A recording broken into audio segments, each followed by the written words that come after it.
Now what? This doesn't qualify. This does not qualify. It's got to be huge breaking news. It's not just sniffing around Bill Belichick. He's a voyeur at this point. This is getting weird. It's not a big episode unless it means there. That's true. But it is a pretty ridiculous episode. I mean, it's a good find. The lost tapes and whatnot. It's a great find, but you know what it is, Mike? It's a window into how the power dynamics at play. Because I think all this time we've been saying it's Jordan and she's running the stuff or whatever. And according to this episode, it's a Game of Thrones. It's not just her, because Mike Lombardi's in there too. And he's got the ear and he's pulling. But at the same time, him and Jordan don't like each other. And so it's like a competition for the ear of the king. So it's a fast.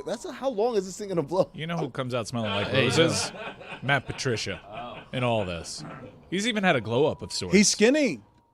Patricia is skinny, and Patricia is actually a Chris Cody thing. Yeah. Are you regretful that you were there the first day that the Ballmer thing came out? I mean, because now it feels like you're part of this situation, and I would imagine this is burning some bridges for you professionally. Absolutely nuked any relationship I have with the Clippers. Yeah, and you didn't have any sense that was going to happen when you sat down that day, did you? No, I didn't know what it was about. I picture me walking into LA. Hey, what's up, To man? be How's it fair, going? though, are you really that plugged in with the Clippers? I used to be. he was wearing a Clippers jersey in the episode, and it wasn't a costume. He wasn't faking it. That was the second episode. That was trolling. What? No. You're just supporting? No, I was giving them the benefit of the doubt. I don't think that whispering wind qualifies for this episode. I mean, you've heard it. I have not heard the whole episode. I know what it's about, but this should only be for big national breaking news that's going to get everyone talking. The winds shouldn't blow for anything else. It's not a big breaking news, but it is incredible context to a situation that we're familiar of. And through Pablo's reporting and also what's happened during the season. But now it's like, now I get what the power dynamics at play are, and that's what makes it really interesting.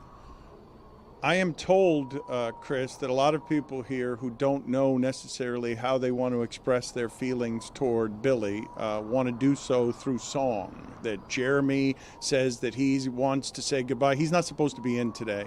Nobody asked him to come in. Billy didn't ask him to be. I definitely didn't ask for Jeremy. Jeremy wants today. to serenade Billy with song on his last day. Not the Is only this one. for me or for Jeremy? He's not the only one. Well, this is a good question that you ask. We often ask it about Greg Cody. He too wants to serenade you with song, and I don't know if he's doing that for him or for you. Chris, have you heard Greg Cody's song? Yeah, and it's a tearjerker. Oh no, we're gonna start It's a sad. Turker. Strap it on, boys. It's a Turker. Strap what on? Is something happening with Billy?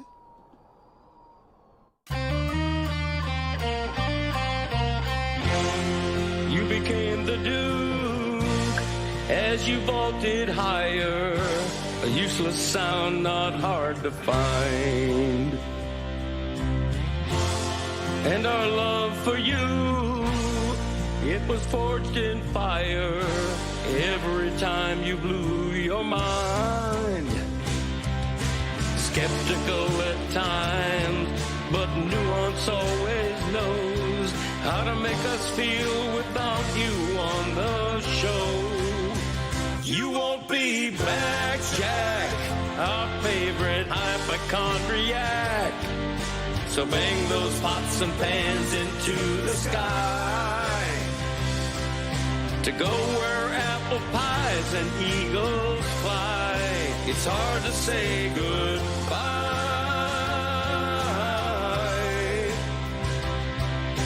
An onion won't be the thing to make us cry when it's hard to say goodbye.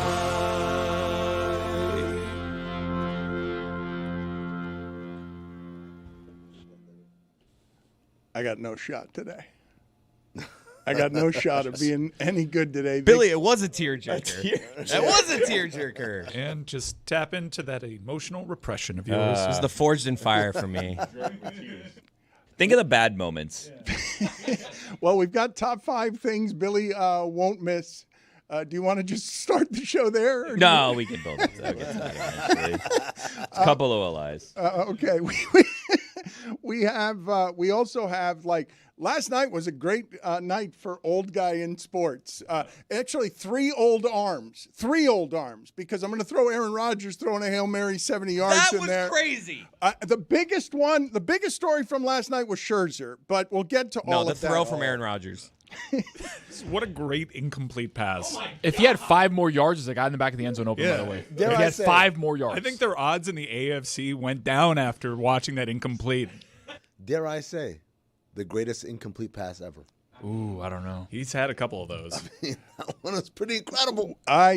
Watching Flacco go into the Wayback Machine and have the Bengals make it look easy was legitimately confusing to me. Like, wait a minute, how can Flacco be Burrow for a day? Nobody can throw for 350 yards unless they're trying to come from behind. What do you mean he's going to do it all game? Where everyone's going to be open whenever Flacco wants him to be open because no one can cover Jamar Chase. Oh, that's right, no one can cover Jamar Chase. How bad is Browning? Chase had like 23 targets in this game. Insane. My favorite subplot of the NFL season is this war between Joe Flacco and Mike Tomlin that has been right under our noses, but we haven't paid attention to it, really. Well, let's get to these sounds in a second, because how does it escape our attention that we found the guy that makes Mike Tomlin blink? Like, clearly Mike Tomlin is afraid of Flacco, and for good reason. Like, he's been trying to warn us.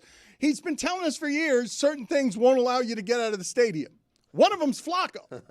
And get the sound here. We haven't played much of this sound of him, Tomlin, before this game.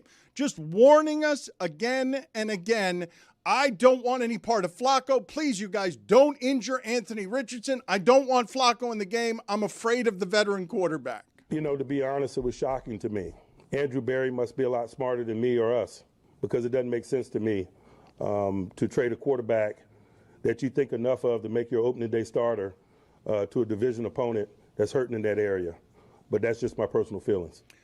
He's like, hey, Browns, why are you trading him to the Bengals? He said it before the game, and look what we saw. That's as afraid as we've ever heard that man. That man who's never had a losing season in our most violent sport, who wins every season. We've never heard of him afraid of anybody except clearly Joe Flacco. Like, make no mistake about it, because weeks before that he told us, yeah, we were trying to keep their other young quarterback healthy because we didn't want to see Flacco. A year ago, we're playing in Indianapolis, man, and I commented to the guys that, you know, keep Richardson upright, don't put Flacco in the game, and, you know, Flacco ended up in the game.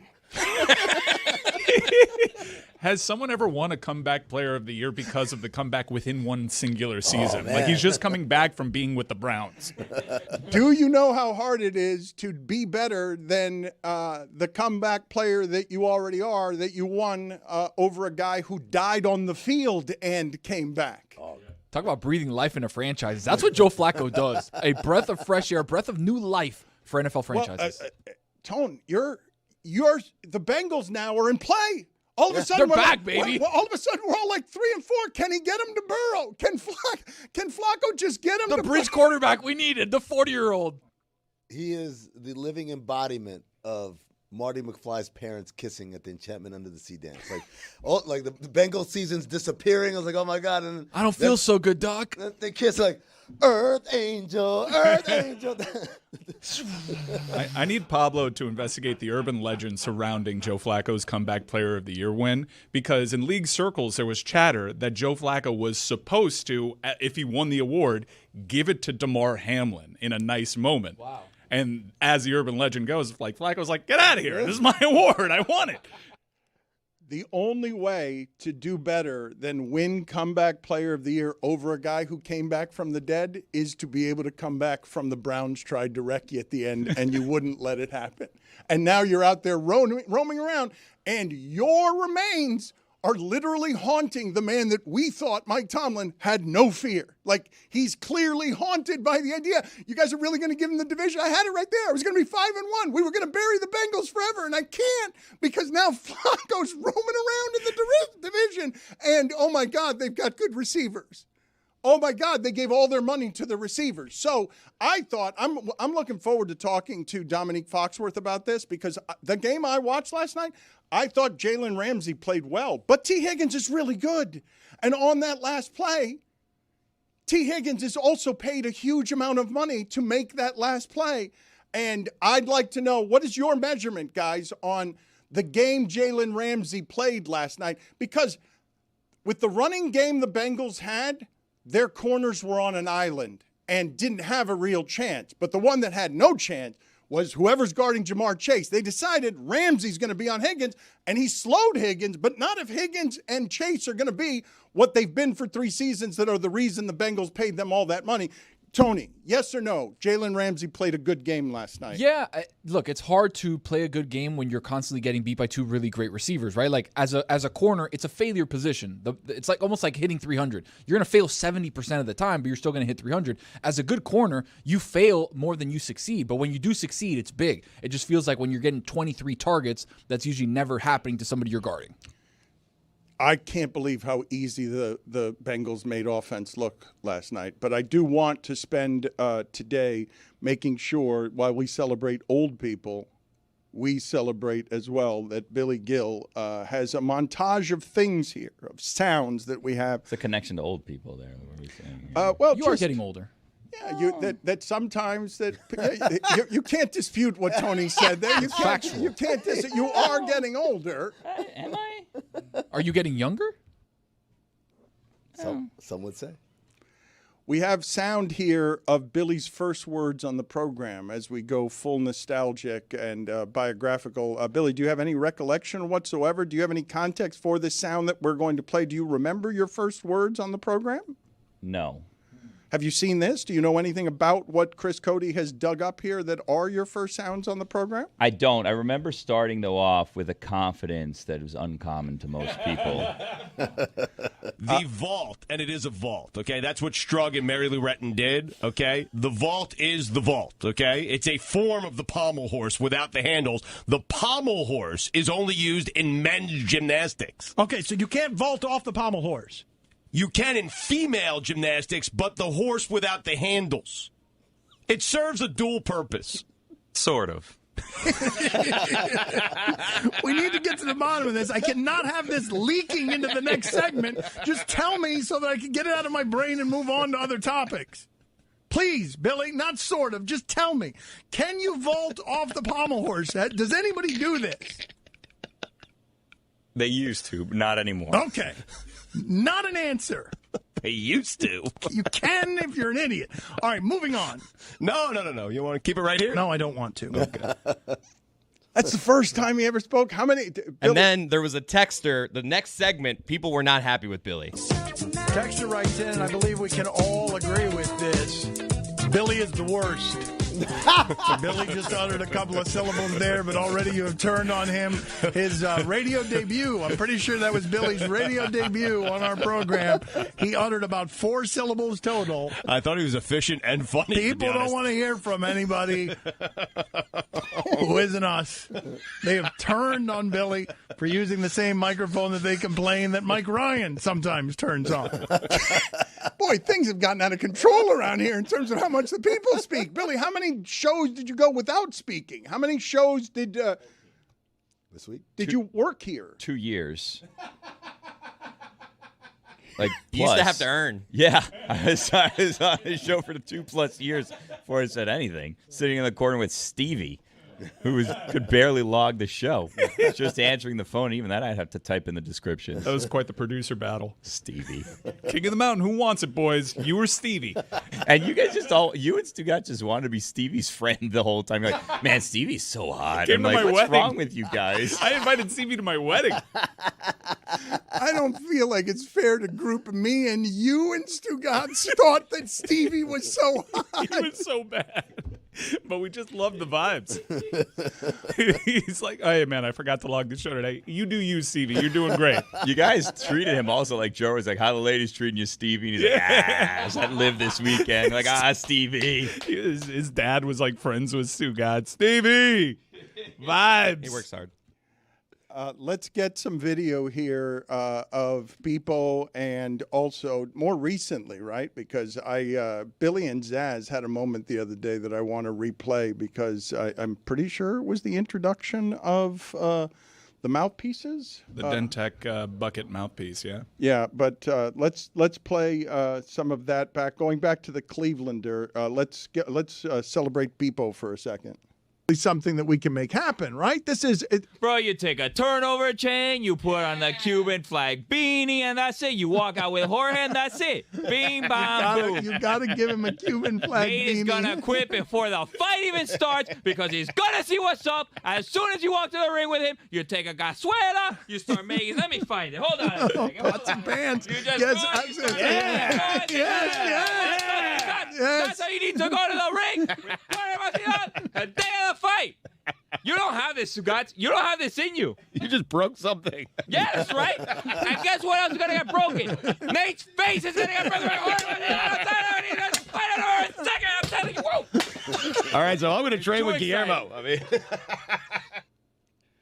I mean, how do I handle today weaving between sports and celebrating what is obviously an emotional last day for all of us without allowing the emotion to get in the way of an emotional last day for all of us? Wait, whose last day is it? Eve's. I know. I saw that email. I was crushed. Shout out to Eve Wolf. Thank you for your service. We should have made this a Stevie Coltoon tribute show. Oh, my God. I want to learn more about this Stevie Cat. I've never heard of him. He's the best. Recently got married. Ah, congratulations. They tied him down, invite? huh? You didn't get the invite back? Man. Wow. I was a little raw about that, to be honest. By the way, Kevin Nagandi says congratulations, Billy. Thanks. Ran into him last night. The great Kevin Nagandi. Wow. Didn't we accuse him of putting a mirror over his bed? Yeah. I think that was me. Kevin Nagandi fucks. We were saying who at ESPN most looks like they have a mirror over their bed. but he looks at himself. He's just looking at his face. No one's ever been more excited to see us in Bristol than Kevin Nagandi. It was awesome. So nice. With Victor Cruz, who could not have cared less about it at all. Bristol's so weird. I loved it. It's so weird. Just walk around the corner like, oh, there's Linda Cohn. I went down a Billy rabbit hole last night on YouTube. Anyone else do that? Why? Now I did stumble into a best of montage of myself, but I got a good. You stayed on that one? I got a or? good 10 minutes into like Billy montage. You thought about quitting. How long was that? 30 seconds? No, it was like 19 minutes actually. 19 minutes. When of I got Best of fired, Chris? someone made it. Yeah. Oh wow. Oh, so this is all pre. Got it. Can you tell me, Mike Ryan, if during your dinner with Kevin Nagandi, anything presented itself that made it more accurate what we've just alleged, that not only is Kevin Nagandi the person at ESPN most likely to have a mirror on their roof in their bedroom, but Amin's contention that it's not to have sex. It's just so that he can see himself in the mirror because... Good morning, Kevin. Because television is the vanity business. That's right. Looking good, Kevin. If you weren't up there, I'd love to have sex with you. had a You great looked day. so good. So I don't know why I made him Joe Tess. You look great. A couple things popped up from that interaction with Kevin Nagandi. I was, as a goof, we were at Joe's, and I was wearing a bib. And, you know... That's not cool when a guy, it's like that scene in Forgetting Sarah Marshall. Like, I wish I wasn't wearing this effing shirt. Yeah. I was wearing a bib the entire time. And also, Dan, congratulations. You're at the point now where people ask, how's Dan? Oh. With that face? Yeah. Is Dan okay? Like sucking teeth? How's Dan? The way people ask me about Poppy? Yeah. Hey, how's Dan? While you were wearing a bib. While I was wearing a bib. I'm like, Just living high. Yeah, I'm like, vibes are good. We got another deal. Can you believe it? It dawned on me that I used to work at the same company as Kevin Nagandi. I'm like, what a weird time. I don't feel like I was a member of ESPN all that much because we were working in the Clevelander. Yeah. But I'm like, yeah, it's my old coworker, Kevin Nagandi. It was weird. Well, you've heard Billy walking around Bristol and walking around a corner and seeing Linda Cohn, I'm guessing, is like Billy's children walking around Disney World and seeing Mickey Mouse at the breakfast. No, they're terrified of the characters. Yeah. Kids are scared of Kids those are things. weird, It's man. weird. Yeah. It really is. They talk about Mickey, Minnie, then they go see Mickey, Minnie, they start crying. It's like, Jesus My Christ. earliest, like literally, well, Pass some one of tree my anymore, earliest Bryce. memories. Went to Disney World, saw Goofy, wouldn't shake his hand because I thought he was gonna bite it. I was 2 years old. And I I was still 37 remember. years. Yeah. I know. I dropped, joke, I dropped man. the ball. I know. I was in the Suns front office at the time. This was last week. Billy, I'd like to hear more stories about you as the person who didn't speak on air here for 2 years, walking around Bristol for the first time, feeling disoriented because you didn't actually feel that we were a part of anything that ESPN was, because we didn't feel like we belonged up there in the big leagues, I guess. Well, those are different eras. We ended up at ESPN after I had already been talking. Bristol, though, was, I mean, I remember some Bristol memories that we had. We went on a trip that we had a meeting. Me and Roy showed up at the meeting. Chris was nowhere to be found. We then found him in the commissary, the eating area. This is not calf. true. It's called the This calf. is not true. With Tony Collins. And he's like, I found Tony Collins. We're doing a tour. We're recording some tent. And I was like, that's a good idea. You should do that. And then he went after I me. missed the meeting? Yeah. I forgot who. It was like Just the found out sales now. guy. Yeah. I'm pretty sure I wasn't invited to that one. I remember that, and then I remember scurrying about our last day. It ended up being our last day ever in Bristol, but scurrying about our last day in Bristol to find a studio to do the Music Dome, because that was when we were got in doing trouble the for Music that. Dome. We did get in trouble for that. So the original idea was to do it at the Sports Center desk, and The real one? yeah. DC2? Yeah. And they were can't get in there. They I mean, were they don't very know. much like, you will not be doing that. And then we found like another studio, and they're like, you will not be doing that. And then we just kept walking around, and someone's like, hey, I work in the control room of a studio. You want to use our studio? And we're like, absolutely. And it was Matthew Berry's fantasy studio. That was the yeah. puppet show. And then we started playing with the puppets, My and guy we started Dopp, playing man. with Daniel all of the Dopp. knobs I think and Daniel everything. Dopp, isn't he? Not to ruin our sources, I think he may have been the one that Oh, gave us he's access. not there anymore. Is he still there? No, Yo, he's like one of Doing their Yeah. a main, great Yeah. job on Fantasy Focus. one of their Lifer, main yeah. fantasy talents now. Gonna be there. How about that, man? Way to keep up. Great That's guy. my guy, man. Dan, you met It Daniel doesn't Dopp? seem like he is your guy. Great guy. No, Dom's my guy, man. You never met Dopp, Dan? You would have loved We're gonna talk to Dopp. Matthew Would've Berry in a loved little him. bit. He Right? engineered You our love show Dopp. in Such New a York. nice That's guy. my Dopp. He engineered the live show. Yeah, in New he York. was there. He loved working with us. You got in trouble your first day on the campus? No, for our last using- day ever. Yeah, it was, and we got some strongly worded emails after the fact for just crashing a set and not going through the proper protocol, and furthermore playing with puppets that we should not have been playing But with. there is. It's like the Sports Center set is like a vault. I haven't been there enough to actually know these things. So the real Sports Center set, the one they've had for the last like 6 or 7 years. So when you guys went, it probably would have been brand new.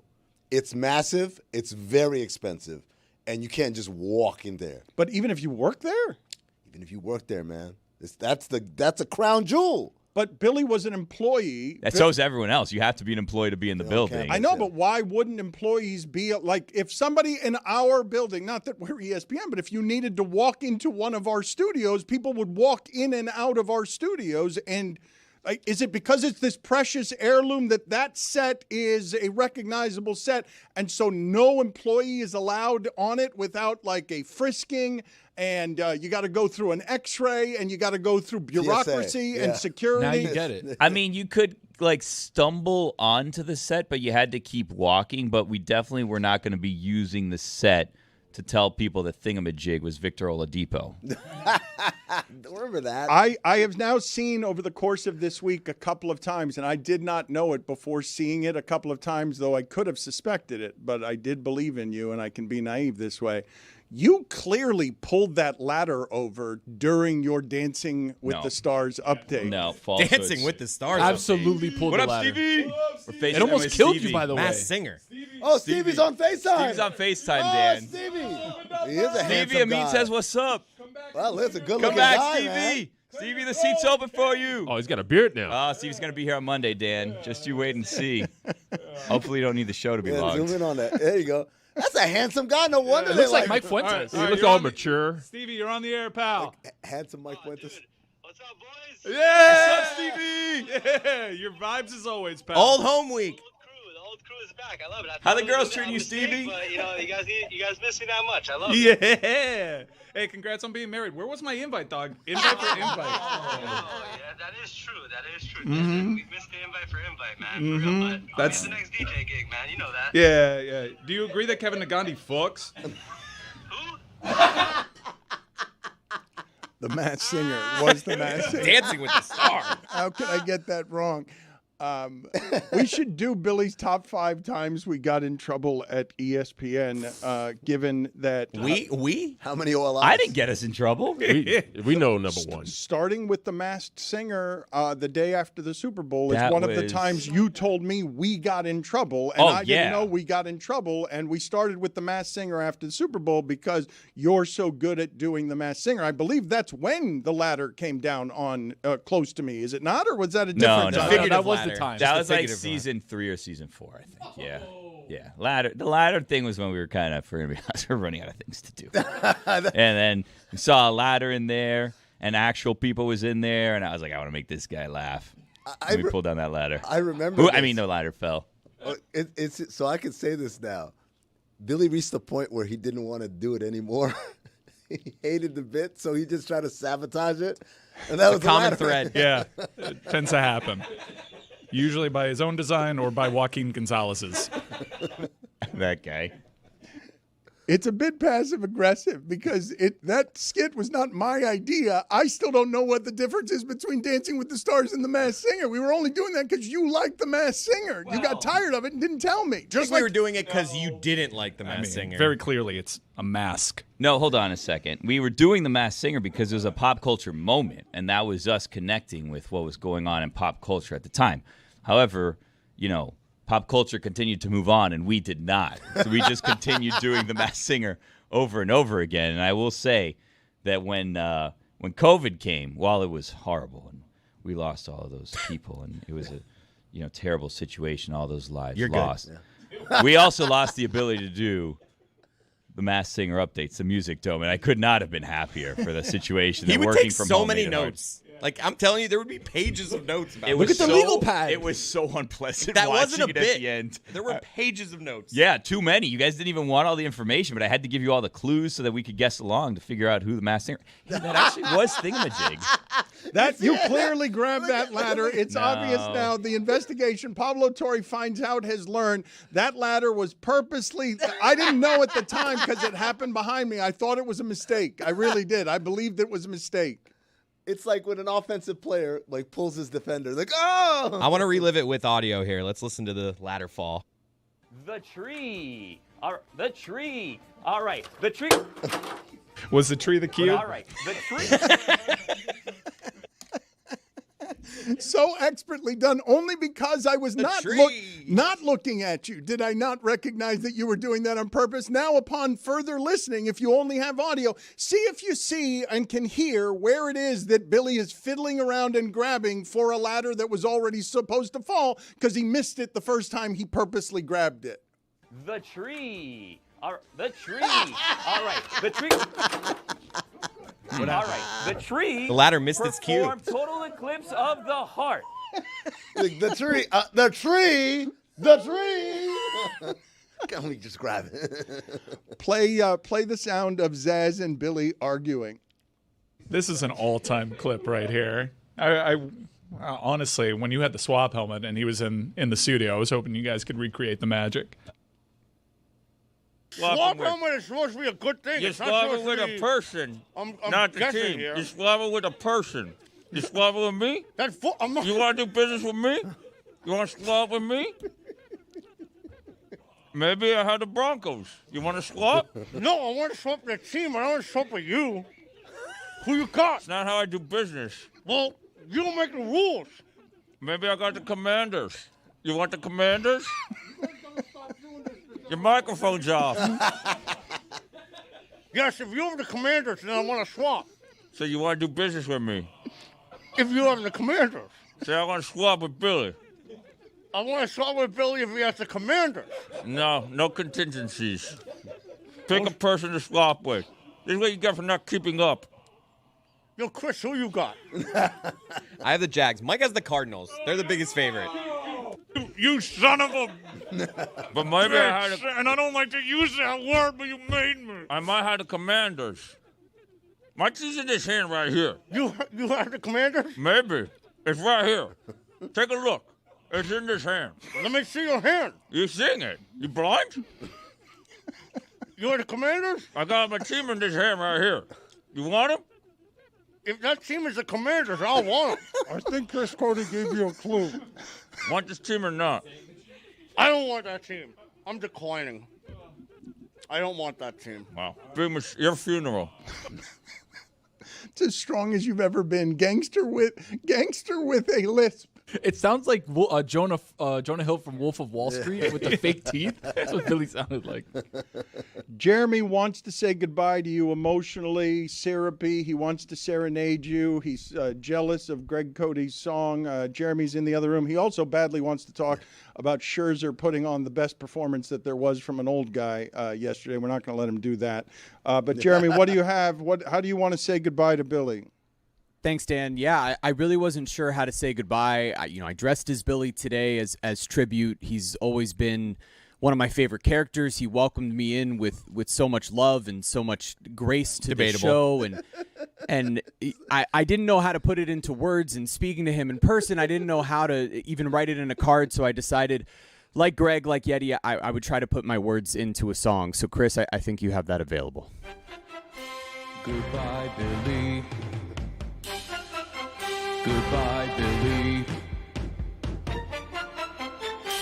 Goodbye, Billy Gill. See you later, man. And I mean it from the heart, Billy. While Jeremy was setting that up, that's the one. The camera didn't show it. Billy was hitting him with the wrap it up. Yeah, Billy was trying to speed him up. Jeremy is vying for the position left open by Billy by trying to yammer more than Billy. Stevie wants it, though. Yeah, Stevie think he's the front runner right now. He's country Stevie's mile hot, lead. man.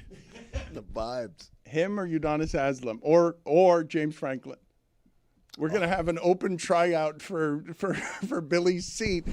Do you know how difficult it is, Jeremy, to yammer so much that Billy tries to wrap you up?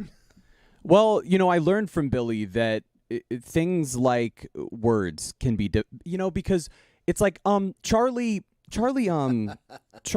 well, sometimes, and when you think about photography, like really all you have to do is just kind of point and go, there's nothing that complicated about it. And really, ultimately, I vote for Stevie. Yeah.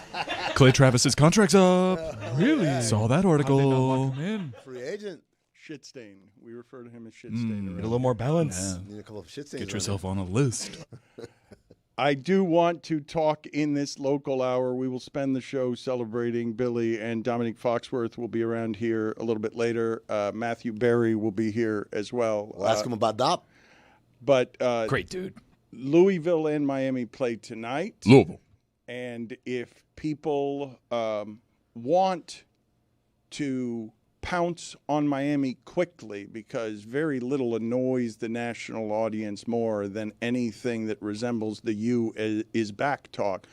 But there will be people nationally tonight rooting for the whole Miami thing to not be real, for Louisville to win, create more chaos in college football, and produce one of the great things that I missed since Saban left. Where are the teams that you root to lose, that you don't want them to get back on top? Because Miami looks more formidable than they have looked in 20 years, maybe 25. It looks like the most balanced, physical, fast, violent, beat you in more ways team that there is, as I've mentioned all week. There just aren't a lot of teams good enough that the money will tell you, yeah, they're 2 touchdowns better than an offense that is scary. Like a Louisville team that offensively has been scary for a while and can put up 40 at a time. If that defense is real and if Miami is real, what the moment commands is they do not allow the nation on a Friday night stage to laugh at Miami because none of it was real. Normally, I'd be super nervous about this game, and I think I respect Jeff Brom. He's like Miami; they're coming off a bye. Jeff Brom is an incredible play caller, NFL level play caller. They have a really talented, outstanding wide receiver that's going to be a first rounder in Chris Bell. But typically these Friday ACC games, they're a little spooky. Miami historically has actually randomly been really good on these Friday nights. I think 10-3. Overall since they joined the ACC. But Louisville really struggles at what Miami excels at. That is a bad offensive line. This is a game where Ruben Bain can get after it and pad those stats. Everyone understands while watching the game that he is dominating the game, but He's not racking up the sack totals the way that you would like. They're bad at pass protection with their running backs. The Skinner was here in Miami, and he hasn't improved whatsoever. His frame is the same, and he can't block worth a damn. So this is a game where Ruben Bain can really, with a TV window all to himself, can further entrench himself in that conversation, as well as Carson Beck, who has good numbers and should be in that conversation as well. Louisville historically, and you're going to have to help me here because not just with the pronunciation, I can't tell you how good statistically Louisville's defense is, but in my lifetime, they've never had a good one. In my entire lifetime, Louisville. It's not that hard. Not with Schnellenberger, not with anybody. Has Louisville ever had a good defense? This is probably, they've played each other since Mario Cristobal's been here, the battle for the boots, the bronze boots. The last 3 years, I would say this is probably their strongest defense of that era. Remember, like, these two teams combined for like 90-something points last season. That was actually a game that I was surprised Miami won. They were kind of in control of that game, but it was like, I think, 52-45 at the end. This is probably, in terms of talent and effectiveness, the weakest offense that Jeff Brom has had going up against Mario Cristobal. Quarterback, Miller Moss, a former USC guy, you know, he's all right. Brown's a really good running back, but he seems a little hobbled, but he can break away and be a game breaker. It should be, you know, this is, talent-wise, though, this is the toughest test on Miami's schedule to date. Did Billy check out? You think it's talent-wise? Wait, I don't think I agree with you there. Talent-wise on Miami's remaining schedule, I think that this is the toughest test remaining on their schedule. I think that at Pitt, maybe I have PTSD from like ending a season against a freshman quarterback at Pitt with the playoffs on the line. No, that's just ACC fear on the road. Yeah, but Pitt's playing better. SMU's that'll be an interesting road test too. But I think in terms of overall talent, Louisville's probably the most talented team remaining on Miami's schedule. But not more talented than the three teams they've already beaten? No. But, you know, the season's a war of attrition, and I keep holding on to it. And this is not an emotional hedge. I just don't think this is the kind of year that you see a team go undefeated. You keep doing that, though, and you know what's coming your way if they lose this one. Like, you know. Yeah. Embarrassment, shame, the rest of the nation reveling in it. And those are the stakes now, which is great. Like, we had the conversation that if, you know, they lost this game. Oh my God. There's no way. Oh, my God. What is this shit that you guys are talking about?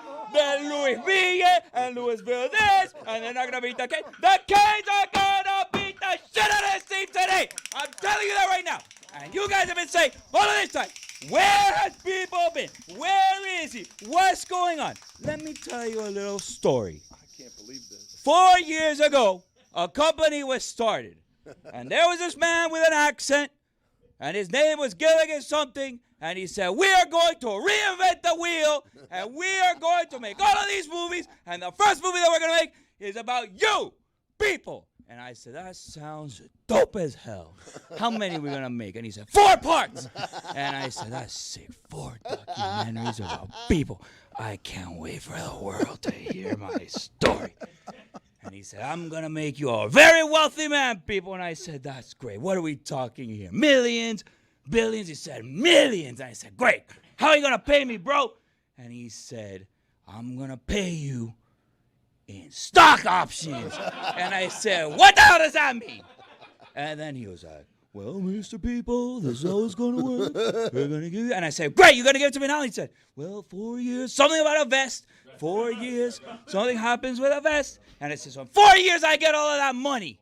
And he's like, well, not exactly, Mr. People. And I was like, well, what are you talking about? He said, well, in 4 years, you're going to get the opportunity to give me money for those stock options that I'm giving you. And I said, motherfucker, you high? He said, no, I stopped that. But, and I said, hey, enough of that. Get out of here with that shenanigans. And you thought that I wasn't going to come, and I wasn't going to come. And the reason that I came is because I heard that someone said yesterday that I was an embarrassment to our people. Someone insinuated that I disappeared because I was an embarrassment to our people. This Carachivo over there with that great shit on his face. And if you go back and you look, Mike, if you happen to know, and Pablo Torre can maybe find out, we look at the old videos from the Clevelander, that beer that he had before, that was blacker than Amin's beer. So someone needs to look into that situation. Me, an embarrassment to our people. You know what's an embarrassment to our people? This guy can't even say reggaeton. That's an embarrassment to our people. People's right about that. I, sir, am no embarrassment to our people. I am our people. Yeah, you are. Yeah, people. Your cardio is definitely taking a hit over the years. COVID. You still have the COVID lung? Congrats to Peepo. I thought you were vaxxed. Congrats to Peepo. He is this week's nuttiest fan. Get nutty with Hampton Farms, the official peanut of bowl season. Money? I get money? Stock options. Keep an eye out for Lucy You get at peanuts. Iowa for if you think you are your team's nuttiest fan.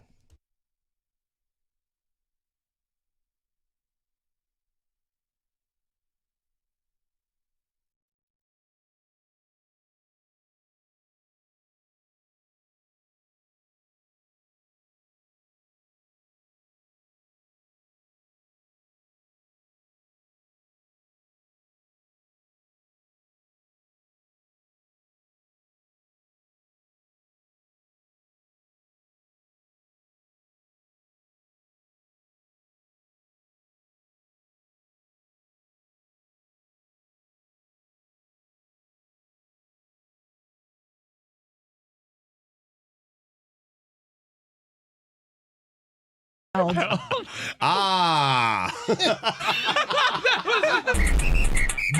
does Barbados Carnival. So welcome back, Billy, and I don't know where this particular tension is going to end up. Welcome back. And I also want to get to Mike Ryan. He does not agree with you on Hard Knocks, Chris. He doesn't. Oh, trust me. We had a whole text exchange last night. I almost drove to his house to fight him. Yeah, you guys have very wildly disparate opinions on the Oakland Raiders and Hard Knocks. But first, Billy, welcome back. How was your honeymoon? It was good. Thank you for asking. Oh, he's tightened up his game now that he's refreshed. Okay, things are It's just so hot today, Dan. I don't know what's going on with the air, but luckily I have this little fan that I bought before a hurricane that I have plugged into my phone, so like it's keeping me nice and cool. I'm so jealous. You guys should get these. Yeah. These things are awesome. Look at it, Dan. You see this thing? Look at this. Can you please tell me about all the awkward things that happened to you? Did anything weird happen to you in Barbados? Like what kind of, just give me some awkward Billy on his honeymoon stuff.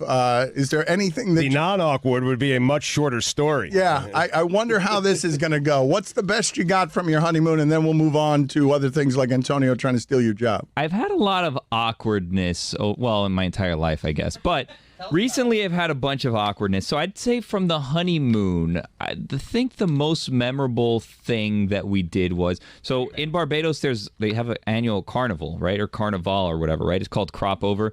And it's at the end, well, it's actually called Kadooment, but that's a different story. All right, go sit outside for a second. We'll get back to it. Whoa! Antonio, just go sit in his chair. We'll get back to it. I'm back, baby. I want to hear the whole story. I just don't understand why you can't even get the name right of Carnival. And like, It's Crop Over. That's fine. Why is it called a honeymoon? It's a good question. That is a good question. Put it on the poll, Antonio, now that you've replaced Billy in his chair. Do you know why they call it a honeymoon? Mike, do you have the sound? A very simple sound, a very simple question. Basically, I want you to hear Billy, who has a reputation for yammering and just not being able to get anything out, and he's rusty, because he hasn't been paying attention to the internet for 10 days. So he came in here today, and it was just a furnace blast of news, all of it weird, disorienting. The local hour has gone someplace else. We showed him Antonio Brown's feet. Yeah, like he's missed a lot. I am actually scared when I disappear for my honeymoon. I'm going to come back and I feel like things are just going to be gone. There's the possibility like the shipping container room just floated off into the Atlantic Ocean. We're still not out of hurricane season. Yeah, I am going to fall it's very easy to fall very far behind, very fast when it comes to the amount of stimulation and news and sports stuff that you are getting. Billy was off the grid. He comes back. Everything's changed except his inability to say anything quickly. So Roy's white now. Everything is different. Like you. That's the most efficient you've ever been. Yes. Look at that. Did you learn something on your honeymoon? Okay, so lest you think he has cured his ills of not being efficient, please play for the audience. This is Billy Rusty returning from his honeymoon. Just him simply trying to say where he was. I've had a lot of awkwardness, in my entire life, I guess. But recently I've had a bunch of awkwardness. So I'd say from the honeymoon, I think the most memorable thing that we did was, so in Barbados, they have an annual carnival, right? Or carnival or whatever, right? It's called Crop Over. And it's at the end, it's actually called Kadooment, but that's for the love of story. God. All right, go sit outside for a second. We'll get back to it. Whoa! You would have kept going. You would have given it 20 names if I didn't cut you off and kick you out. You would have given it 20 names. Actually, the roots of the word come from the 1700s and indigenous people. I was upset you did that to Billy his first day back, but hearing it back, he absolutely deserved it. Again, yes. I want you to hear again, just Mike, the last part of it, where he's simply trying to say, Billy is simply trying to tell us, this is a very simple transaction. Hey, Billy, where were you? What were you doing? He got snagged and stuck on where were you? I've had a lot of awkwardness, in my entire life, I guess. But recently I've had a bunch of awkwardness. So I'd say from the honeymoon, I think the most memorable thing that we did was, so in Barbados, they have an annual carnival, right? Or carnival or whatever, right? It's called Crop Over. And it's at the end, it's actually called Kadooment, but that's a different story. All right, go sit outside. How do I not get frustrated with that? Like, I missed it for 10 days, but I don't miss it anymore. Those are important details. I normally don't hear, but I heard it. All right, start again then. And real quick, Mike, just the short version. Billy being asked, where were you, Billy, on your honeymoon? This is a simple question. It gets a simple response in most circumstances, unless you're talking to Billy. So in Barbados, they have an annual carnival, right? Or carnival or whatever, right? It's called Crop Over. And it's at the end, it's actually called Kadooment, but that's a different story. All right, Billy, we've established where you are and what it's called, kind of. Now, proceed. All right, so this is how it works.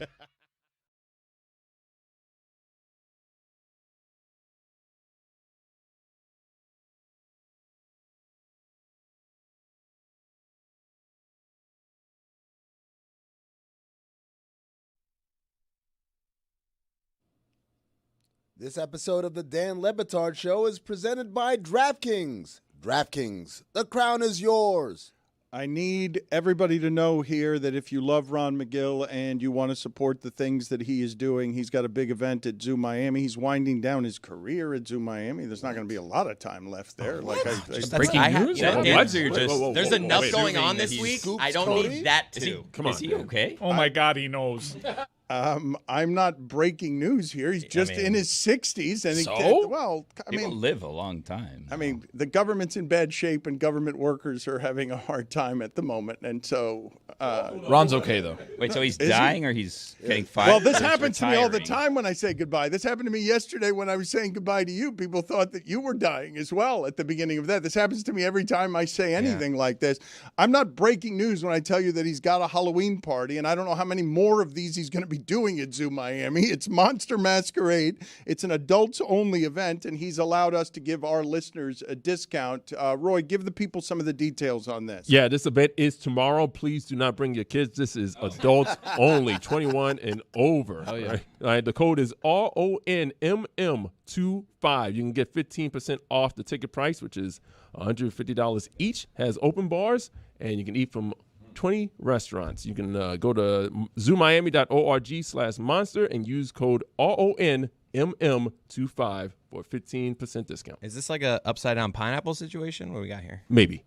We all agree that this is Derek Zoolander, right? Yes. Like they just photoshopped a picture of Zoolander a little bit. That's Blue Steel. Right? He's not an ambi-turner, right? So that's why he's turning his left right here.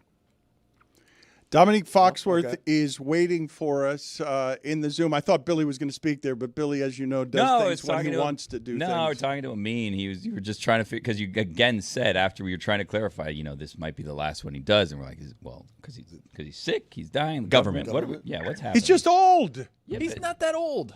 Look, this is a day for celebration of old people. I'm going to give you guys some stats from OptaStats. Thursday marked the first time ever that a 40-year-old starting pitcher won a Major League Baseball postseason game, while a 40-year-old starting quarterback won on the NFL in the same day. This also from OptaStats. There's been one game in the history of the NFL where both quarterbacks completed 65% of their passes, threw for 3 touchdowns, had a 100-plus passer rating, threw a 25-yard TD pass, and erased a double-digit deficit. That game occurred last night between two 40-year-old quarterbacks. Ron is 25 years older than the oldest people in sports. Ron is toward the end of his life and career. He's not playing quarterback for the Browns or the Bengals. Like, he'll be fine. He's talking about animals. He's riding a golf cart saying, exactly hey, look, there's a zebra. Dominique Foxworth joins us now. The Dominique Foxworth Show is something that is informative and fun. Can you explain to me what it is that we saw last night? Because I'm sitting here saying, I thought Jalen Ramsey played pretty well, and you're a former cornerback. So it seems like an impossible position to play when you've got to guard T. Higgins, and him getting 6 catches, and the last one makes you a huge failure in a game where they acquired you to be the guy who wins that game. They acquired you to be the guy who does not get beaten by T. Higgins in that spot. First of all, how's Dan? Anybody? This man is a successful professional communicator, but still struggles to communicate, and I love it. It humanizes you. It's like when Shaq shoots free throws. It's fantastic. But, I mean, as for Jalen Ramsey, he's an incredible football player. What happened last night, I think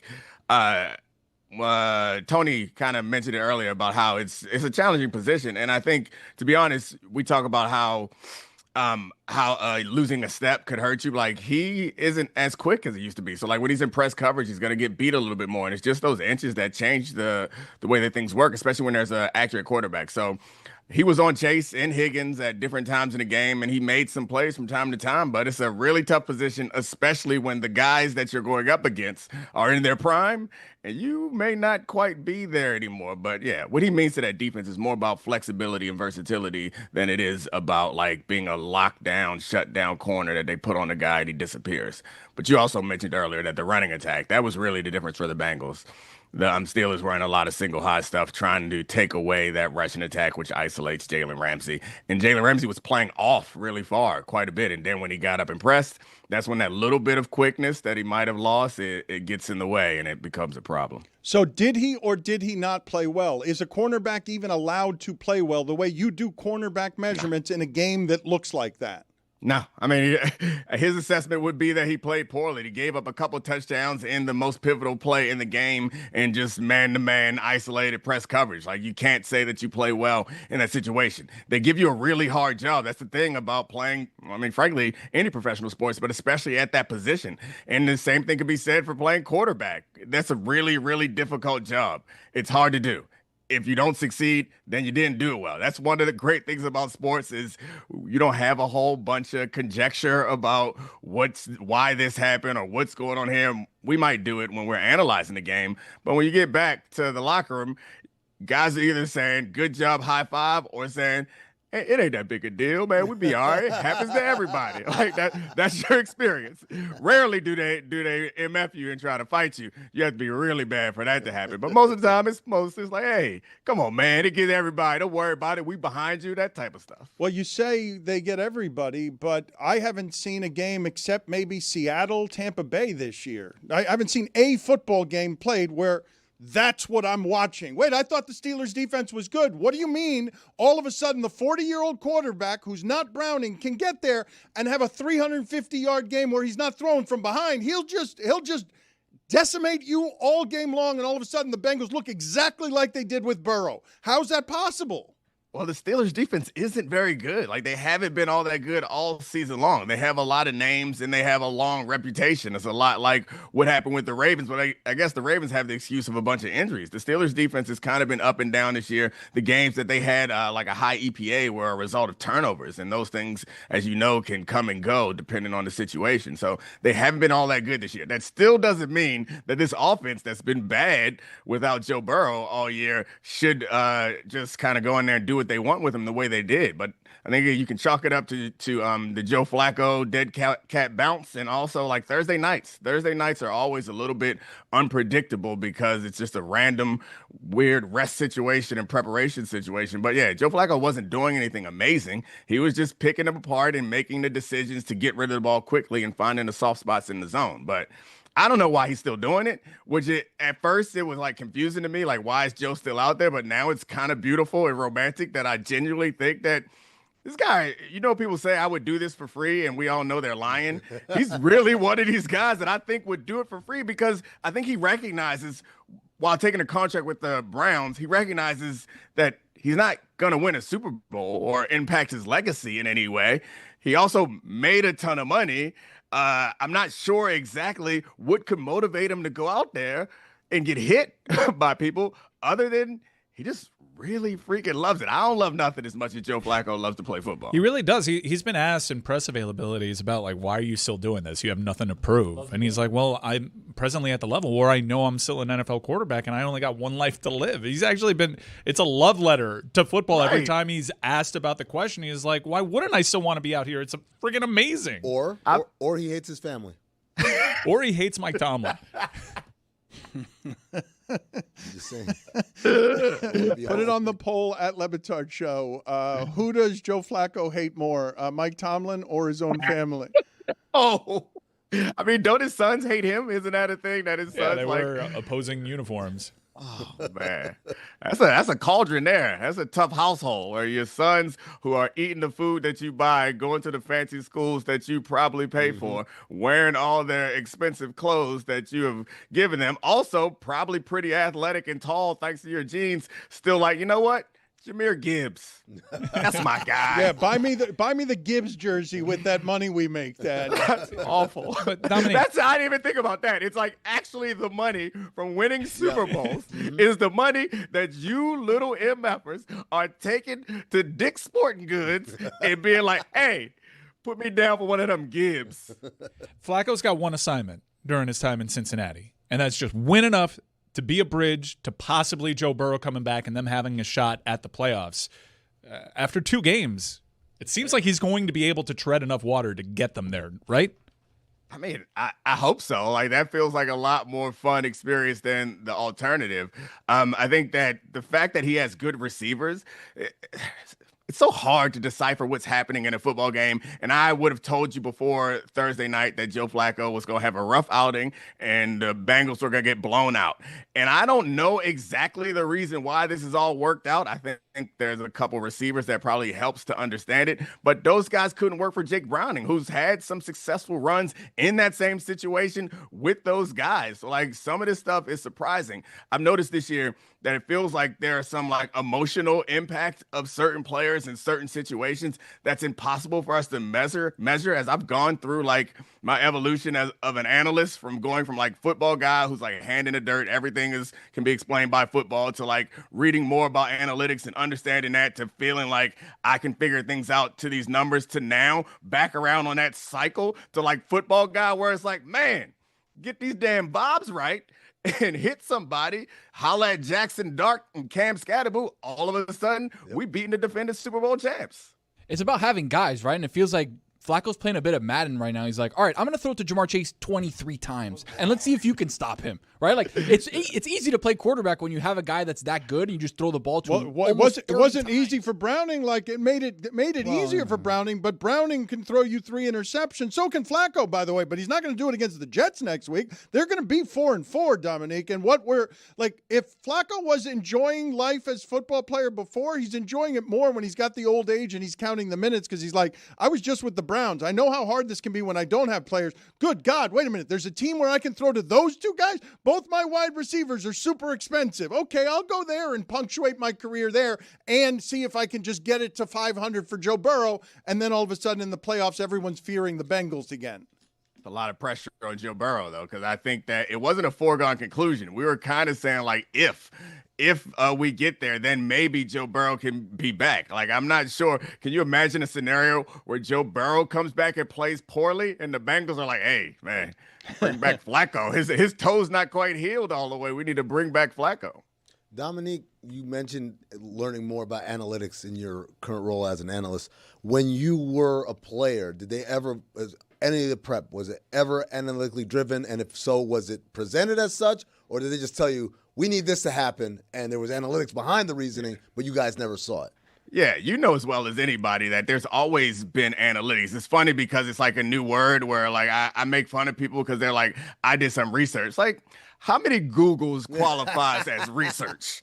You did one Google and read one article, and you're presenting this as research. I think the same thing is true of analytics. Like, I think they're more sophisticated now, but we were always using analytics. We just called them tendencies. It's like, when this guy lines up here, this is the likelihood that he's going to do this. When this team is on this position of the field. So we always used it, and it made you feel confident and comfortable in the things that you are willing to do. I think that's one of the most important things, and especially at the position of cornerback, you have to take chances. The quarterbacks are too good. The receivers are too good. Like, you should never win a one-on-one matchup based on, like, physicality and the way the rules are set up. But if you take chances and you gamble and those chances are calculated, things will work out for you. I think that's all analytics are, and having confidence in the people that are presenting it. I think you make a good point about how is it presented to you. If you tell me the probability, that's one thing. But if you tell me a story about this probability and understand that when this is going to happen, and also, like, you have credibility. That's the thing that I think hangs over what's happening with the Eagles is, like, I don't feel like there's, like, a leader in that organization right now on the offensive side of the ball that everyone can look to. Like they had Kellen Moore last year. I was like, hey, I've done it before. I've been here for a long time. You can trust that I'll fix this, because you know they had a rough start last year, and they fixed it. Let me stop him for a second because we've gone too long without celebrating Billy, and some old-time listeners of this show are really going to appreciate this. Time now for Guillermo's epic sound of the day. Time now for Guillermo's epic sound of the day. It's going to be epic. Hey, guys. Hey, Billy. Hey, Hello, hey, Billy. hey, It's hey. Billy. Dominique, how's it going? What's up, buddy? Dan, what's new? You really took out Skipper in the last segment. Oh! I did. He didn't. I didn't. Billy wasn't even I here. wasn't. What Thank is he you, talking Tony about? gets. I wasn't even here. What are you Exactly talking right. about? Also, he's talking about Gilligan, Yeah. Anywho, not the skipper. you guys familiar with Demi Lovato? Yeah. Musician, Uh-huh. actress, Yes. voice of a generation. Some say had some troubles. Some but say. overcame them. Now, honestly, looks happier than ever and healthier than ever. Just looking great. In fact, What's going on there? there was what do you mean, Dan? This ain't the room for it. Demi Lovato? Yes, looks great. No, you know who we're talking about. Yes. though. Okay. So, Demi Lovato, who years ago we introduced the world to a clip such as this one. In fact, this exact clip. This is one of my favorite epic sounds of the day ever. Before she became friend of the Demi Lovato Bros, where we went and we saw her at the Daytona 500. If you remember correctly, you remember that? No. You don't remember when we met Demi Cougs, Lovato? Thomas. Demi You remember Lovato Bros? Cougs' dance moves. Yes, Yeah. Cougs' dance moves. That's yes. the wrong picture, but that's fine. Don't worry. Never Taylor. changed. There we go. Only See that? Only Cougs still stands. Yeah. Not the day. Anywho, Demi Lovato was, doing some press 10 years ago. And when she was doing said press 10 years ago, she was asked her favorite dish. And your favorite dish? My favorite dish? I like mugs because they're very comfortable in your hand and they hold the hot things that you don't have to touch. So, coffee or hot tea. More of a bowl guy myself.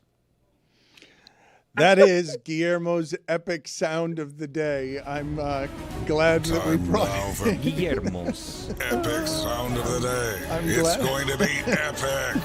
You guys have a favorite dish? I'm glad. Dominique, what's your favorite dish? Just I mean, that's actually a pretty good answer. I get why it's dumb, but I mean, like, it's kind of a pretty good answer because it does have some use. Can I just say? I don't think a mug is a dish. There, I said it. Put it on the poll at Le Batard Show. I think it's a terrible answer. Is a mug a dish? Is a mug a dish? I'd go with the saucer. My favorite dish. That's a ramekin. Is the That's saucer? what I call it. Ramekin. My dad taught me that word. Look, don't question me on this. Ramekins, you put clothes on in a window. No, ramekins are little tiny cups you put sauces in. Yep. Ramekin sounds tawdry. Put it on the poll. Do you know what a ramekin is? I want to get back Ramekin, barely know him. I want to get to the conversation that Poor Ken. Dominique was starting when he said that Joe Flacco's kids are disrespectful. All kids are disrespectful, aren't they? All kids. They absolutely are, and they get so disrespectful that eventually they have to leave. We're going to miss you, Billy. We love you so much, man.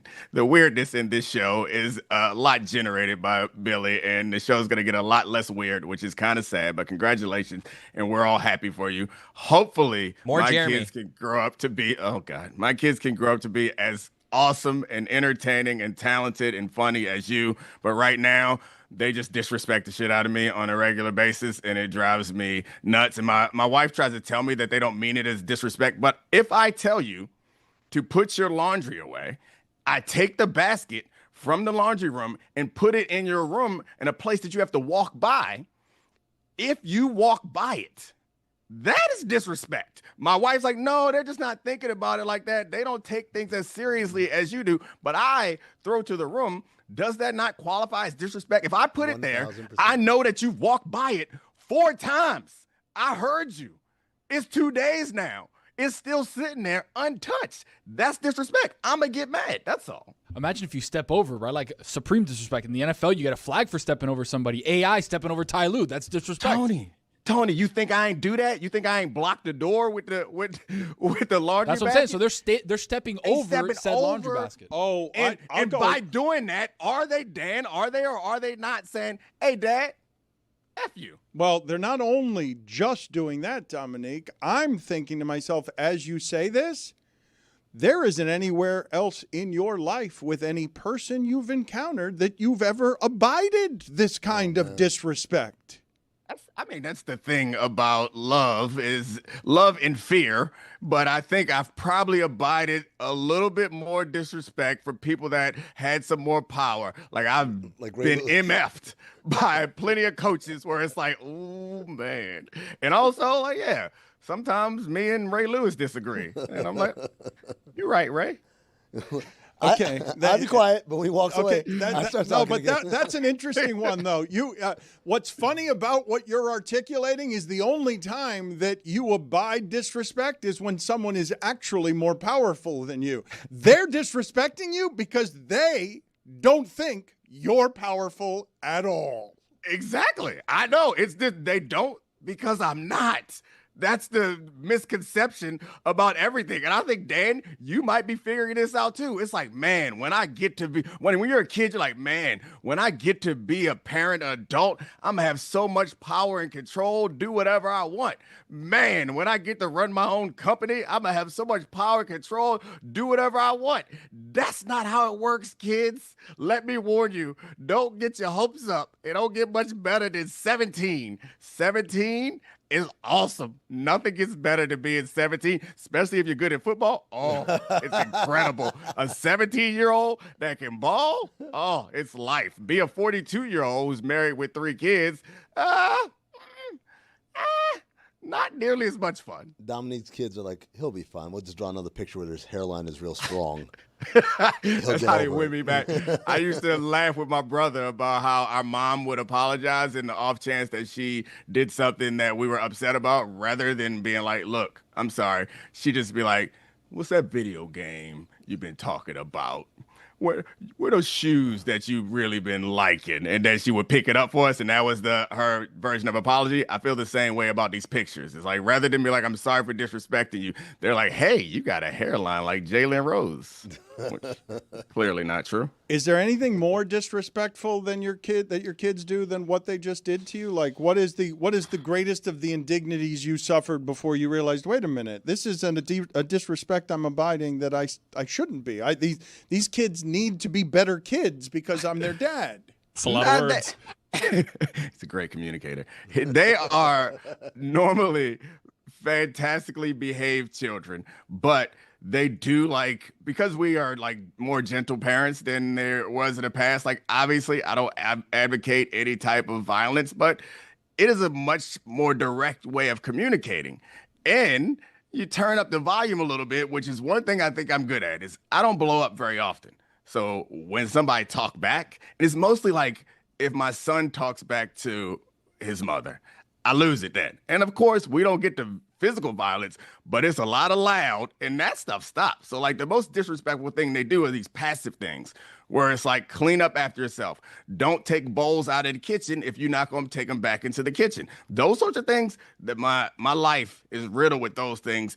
And they irk me because they're so small that I seem like the crazy person for losing it. It's like, oh yeah, it's just a bowl in the living room. Like, it's not the end of the world. He didn't stab anybody, but I feel so personally disrespected. You guys make me feel bad. Like, is there anything like this in any of your lives that you're like, man, I know it's small, but I know that you thought about me when you looked at that goddamn bowl and walked past it for the third time? Dominique, what you're describing is microaggressions. That's the term, microaggressions. That's what children are great at.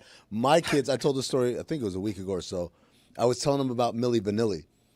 And like, oh, this was the biggest thing. And they won these Grammys and these songs were hits. And then turned out they were lip syncing.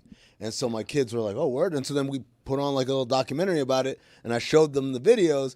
And they watched and they looked at me and said, you mean to tell me you think that they were actually singing? And I know what they're trying to say. They're trying to say, you dumbass. You believe this? You bought this? They look at these guys. They're clearly lip syncing. But deep in my heart, I was like, no, but you don't understand. We all believed. We all thought it was real. There's the when you're able to look back at something, because they're going to have the same experience, and we are all having that experience now too, where you're like, man, how could people disenfranchise other people's ability to vote? That's ridiculous back in the 50s. And then you look around like, oh, that could happen here too. Right there. It's the exact same thing. Milli Vanilli, girl, you know it's true. It's the exact same thing. What you're saying. It's true. While we've been talking about communication, what do you think Dan was trying to say here, Dominique? I think Billy and Mike have both had zoo experiences that have grown their relationship with Ron McGill. Do I have this wrong? I think that's really messed up that Dan would out people on air. Like, gosh, they got a little secret thing going on there. Let them live, baby. That's a totally abnormal way to ask somebody if they've ever been to the zoo, right? He said something earlier in the show today that was really weird too. Like in the first segment, I just like, man, it feels like there's like 1,000 things probably going on in his mind at one time. Like when I'm listening to him, I can hear the wheels turning. Whereas there was a time when Dan, all the wheels are turning, and it's just like you couldn't tell. It's just spitting out all this great stuff. And now, like, the great stuff doesn't stop, but occasionally it comes out with another word of a different thought. And it usually starts with, tell me if I have this wrong. Wait, Dominic, you got Dan's words getting into a club, which is his mouth, and they're all going there. All right, how many you got with you? All these guys. And then there's one word that kind of sneaks in the back, like, I'm with them too. This is exactly what happens again. Like, we should listen to the question again and figure out, or the response again, and figure out which one of these words snuck in with the group of baddies. Like, it's just a fat dude just squeezing, like, oh, I'm with them. He never used to get in before. I think Billy and Mike have both had zoo experiences that have grown their relationship with Ron McGill. Do I have this wrong? I think they just bum rushed the door. Zoo experiences. None of y'all supposed to It's be like here. 7 Chris Pens. You know, just bum rushing. I think you're doing great, sweetie. It's growing and experiences. Yeah, experiences Those are the weird, two yeah. words that's like, nah, y'all, you too old to be in this club. Get out of here.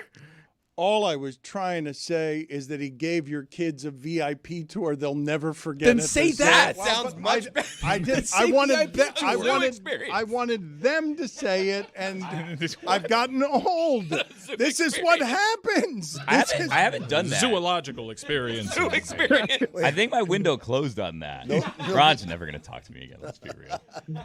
Have you ever tried to talk while reading at the same time? It's like you're reading something and you're trying to hold a conversation with someone else. Like, I feel like that's also an explanation that's going on, is like sometimes these things bleed into the same conversation. Dominique, I got a question. I was on a flight and the guy next to me was watching Thursday Night Football on Amazon Prime. The problem was he was watching last week's game. Do I have an obligation to let the guy know? Wait, no. You have to let him know. I would love to let him know. No. Was it Dan? Was he enjoying it? He seemed to be really into Yes, it. to let Eagles him. Giants. I mean, it was a great game. I watched a video a couple weeks ago where like this family convinced their dad that they were watching the Dodgers playoff game because he had like bad vision, took off his glasses or whatever, and they were really just playing a video game on the screen. And he's like, "How'd you get the game? How'd you get the game?" Like, we found it, Dad. Don't you worry. And they kept it going for like over an hour. It'd be great if Dan just started today's show with Cam Scadaboo became a star last night. I told you this happened in an Amazon Prime game, the Rams game the other day. You're like, these games are starting late. They're still outside the stadium with Fitzpatrick and Whitworth playing with the tailgate crowd, and I'm looking at my watch. there I'm like, daylight? it's 8:45. How is it that they're still doing this? Just because I hit play, thought it was going to take me to live, and it went back to the start of the broadcast. Playing in Hawaii. I got a confession to make. It's happened to me before. I've figured it out now, but if you have like YouTube TV, you watch on one TV and then you turn it off, it stops whatever you're watching where you were watching it. And then if you go turn it back on somewhere else, it picks it up there. And I've been in group texts, talking to people about a game that's been over for an hour because I'm still behind. It happened to me a couple times. Now I double check because I can just press it and then it's like, yeah, start. It doesn't say like resume, or it says resume, but it doesn't say like go to live. And you have to be conscious of that or you'll look like an idiot. But I'm also old. I know I'm old because of that. And I don't recognize these player celebrations anymore. Like, that was a thing that I used to like see a celebration and be like, I get that right away. And like the commentators are confused by it. Now I know I'm old, almost Dan age. Ooh, that's a good one. Which one got you? Which one got you recently where you don't know the celebrations? Because that is a good landmark on how it is that people fall out of the pop culture demo. You're watching athletes celebrate something, and you don't recognize what it is. It's most of them now seem like they're TikTok dances. You gotta get on TikTok. They're all TikTok dances. Yeah, it's this like booty shaking song where all the guys, which you would be surprised by, it's a woman's song. Forgot what it's called. Take Me Through There, I think is what it's called. Show us. Why don't you show us? Yeah. Well, I can't do the booty shaking portion. They don't really do that, but then they do like this thing while they're dancing. Oh. And I was like, why is everybody doing that? And of course I went to TikTok. I was like, oh yeah. And so I could go pretend like I know why they're doing that. And so which one got you though? Is there one in particular that got you? That's crazy. It's all of them. They were all doing it throughout college. And I know that this happened recently because they like recently banned the wiping of the nose celebration. And I was in on that. Like, they were getting away with it for many years. And I was like, I know what you're doing there. Nobody else knows. And then all of a sudden, this year, people are doing TikTok dances that I've never seen before. So I know that I'm on a path to eventually letting a lot of people in the club that shouldn't be in the club and sounding like I'm not making sense. That one, you know what it means, Tony. Flat. Yeah, you can't be doing that anymore. They banned it, which is funny because, it's innocent enough. It's not cutting the throat. You have said on the Dominique Foxworth show that the Chiefs are all the way back and that the league needs an alert. The teams that you know are positive, are good. Name them. None. I think there are no teams that are as good as the Eagles were last year. There are no teams, including the Chiefs, that are as good as the Chiefs were at their peak.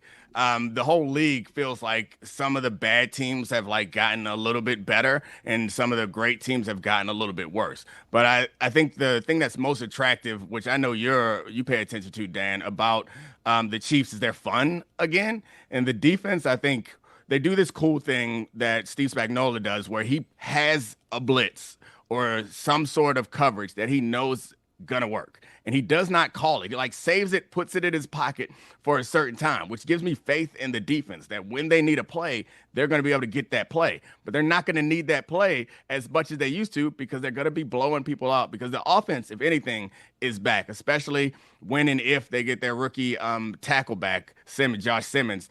I think they're going to be like pretty proficient at scoring points, which of course is the point of the game. But I don't know. No one's really like stepped out there. I think we'll see about the Colts. They're going to continue to get tested. I think they're probably one of those teams that we have some baggage, so we're not going to be quick to anoint them. But if you watch them play, you'll see. I think they actually are really good. And Danny Dimes is, Indiana Jones, right? New nickname. Dominique, it feels like the Colts play like really good defense. Their running game is really strong with Jonathan Taylor. And if Danny Dimes can continue to do what he's doing now, they could be probably one of the best teams in the AFC. Yeah, their defense, I think, is like tricky, which is they're good at tricking people and confusing people. We'll see how good they are when that no longer works. But I think the fact that their offense is so good, it makes it so much easier. Like, we've changed the rules in this game. If you remember back when we were all younger, like, defense was it, like defense and running the ball. Now it feels like the most important thing you can have is not a great defense. It's an offense that can't be stopped. And Daniel Jones is not just being like a game manager. Some of the plays that he's making and the throws that he's making are top level, like Matt Stafford-esque throws on occasion. It's not as consistent as Matt Stafford does it, but he's showing that he has that ability. The next question is like high pressure situations. And I've always had a hard time with that as an assessment, like guys who choke and stuff, because it just doesn't feel concrete enough for me to grab onto. But you can kind of find some statistics that suggest that some people are worse in those situations. I just have a real hard time because I've been made to, or other people have been made to look so stupid when they're like, this guy can't win the big one. And eventually he wins the big one. Like, I just don't get it. So that's the hard part. And I know we saw it with Sam Darnold last year, but Sam Darnold, he's better this year than he was last year. So I suspect that him and the Seahawks, another team that I really like, that might be my favorite team right now, especially if they get healthy in the secondary. With Leonard Williams up front, like that team is going to be incredible with Darnold and JSN, the receiver core. And that team I think might surprise some people. What are you laughing at? I'm turning into Dane. JSN, huh? JSN, the cheat code. That's the announcer cheat JSN. code. Oh, Jackson Smith and Jigba? Yeah, because I said that last name, man. It's tricky. Oh, man. and Jigba, right? I didn't get it wrong. Not you. I'm just saying the announcers. Don't grunk me. He was laughing because you chose to go with the initials instead of the name because the name has some danger in it. But you said Smith and Jigba's the best receiver in the league. You've already pronounced him that. I don't think I haven't heard a lot of other people saying that, even though he's got the most explosive plays in the league. What's most interesting to me about any of this is that I want to know who's watching my show and telling you what I said, because there's no chance that you are. Like, I want to know who's out here watching it and telling you my takes, because I might want to come on here with a brand new take. Dominic, let me tell you right now, he doesn't watch Cinephobe, so he's never done any Cinephobe references. So I'm guessing he actually watches your show. Nah, he don't. He got somebody. Somebody's doing the work, Dan. All right, come clean, Dan. Who's watching it and telling you? Not true. I'm listening to the things you say. Yeah. That's not tricky with your language right there. Are you listening to the things I say, or are you listening to my show? There was just a graphic up on ESPN when it was. Yes. Was it What the Fox? Yeah, What the Fox. There was just a graphic. Dominique says Smith and Jigba was the best receiver in the league. You were like, huh? Yeah, I like that. Yeah, that's pretty good. I could fool Dominique into thinking I care. Retribution is the movie, by the way, this week on Cinephobe. That is impressive, though. Like, as we're making fun of you for being old, the ability to, like, retain short-term things, like, you're not that old yet, Thank you that I don't have Alzheimer's. A very impressive bar that Kevin McGonigal. Yes. How is Dan? That's the kind of it's thing always you would less say. one of these. Yeah. How is Dan? Yeah, you got to suck your teeth first. I get that question every now and then. It's like, hey, How's he doing? We've got things good in Miami. Fewer than 90 seconds left. I saw a great clip the other day that I want you to tell me how common it is. Hollywood Brown scored on a touchdown. They played the Wired for sound. Hollywood Brown comes up to the line of scrimmage, clearly has no idea what the play is. Turns to Juju Smith-Schuster and say, "What do I have to do here?" And he says, "You got the shallow route," and then scores a touchdown. Had no idea what the play was. How common is that? I think it's probably not that common, but more common than you think, which is probably a pretty shitty answer. But every team has at least one guy who never knows what's going on and another guy who knows everybody's job on both sides of the ball. There's normally one or two guys that you know if this is, and it's normally with game plan specific stuff where it's like, all right, in cover 4, when we see this against this team in this situation, we're going to play this route combination this way.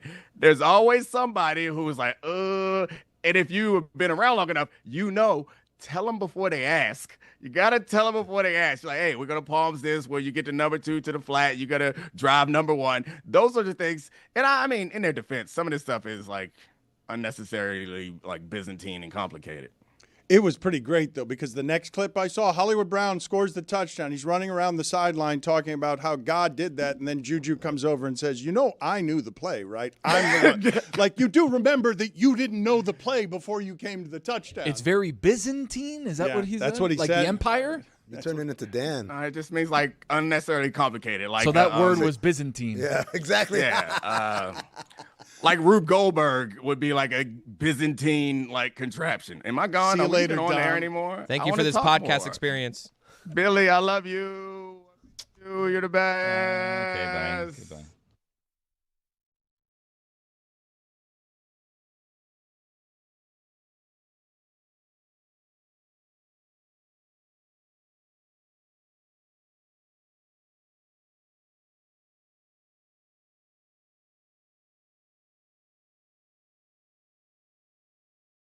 It's like a carnival type thing, and you guys will see from time to time, every once in a while, Rihanna will go back to Barbados and she'll be like parading in the streets, and it's like Brazilian carnival basically. So we wanted to do that, which is not something that at all is something that I would probably ever be in my comfort zone, right? You would think me parading. It's a through lack the of streets. it's a lack of repressions. It is free, liberated people being themselves. So of course that's the worst place in the world for you to be soaked in fear. Oh, it gets worse. So to participate in this, you have to sign up with what are called bands, and they have a bunch of different bands that you sign up for. So we found a band, and then I get my costume. You have to pay to get costumes. So I'm going through the streets, and I'm shirtless, and I'm in pink shorts and a cowboy hat and all this fake jewelry that they have on that it's like massive, like this pendant around my chest and like these arm cuffs. So I'm like going through the streets dressed not in all way that I'd ever be comfortable doing it. And I thought that, you know what, it's like a parade. It'll be like the Three Kings parade that they have in you know, Dade County. And it'll be like a couple blocks, whatever, Thanksgiving Day parade. So when we're in the taxi to get there, I asked the guy, I go, how long is this parade? And he's like, oh, it's 9 to 10 miles. And I'm like, whoa. 9 to 10 miles, like that cannot be right. So I'm like feverishly looking through my phone. Like, I need to find the parade route. I need to know exactly where I'm going through Barbados. I need to know. You're doing this with like bejeweled and all sorts of fake jewelry. Oh yeah, dressed like a clown in the back of Okay. it. And don't get me started on Barbados taxis because it doesn't cost $20 American to go everywhere. Okay, like I went like 10 blocks. $20 is way too much to go on a taxi 10 blocks. All right. Once you're in the cab in their territory, they've got you, Bill. It doesn't matter. there's You're nothing lucky that it was only $20. Put it on the poll. Once you're on the cab in their territory, do they have you? It's a home game for them. A bit steep for the amount of travel that we were like 2 miles. $20 seems like a lot, but whatever.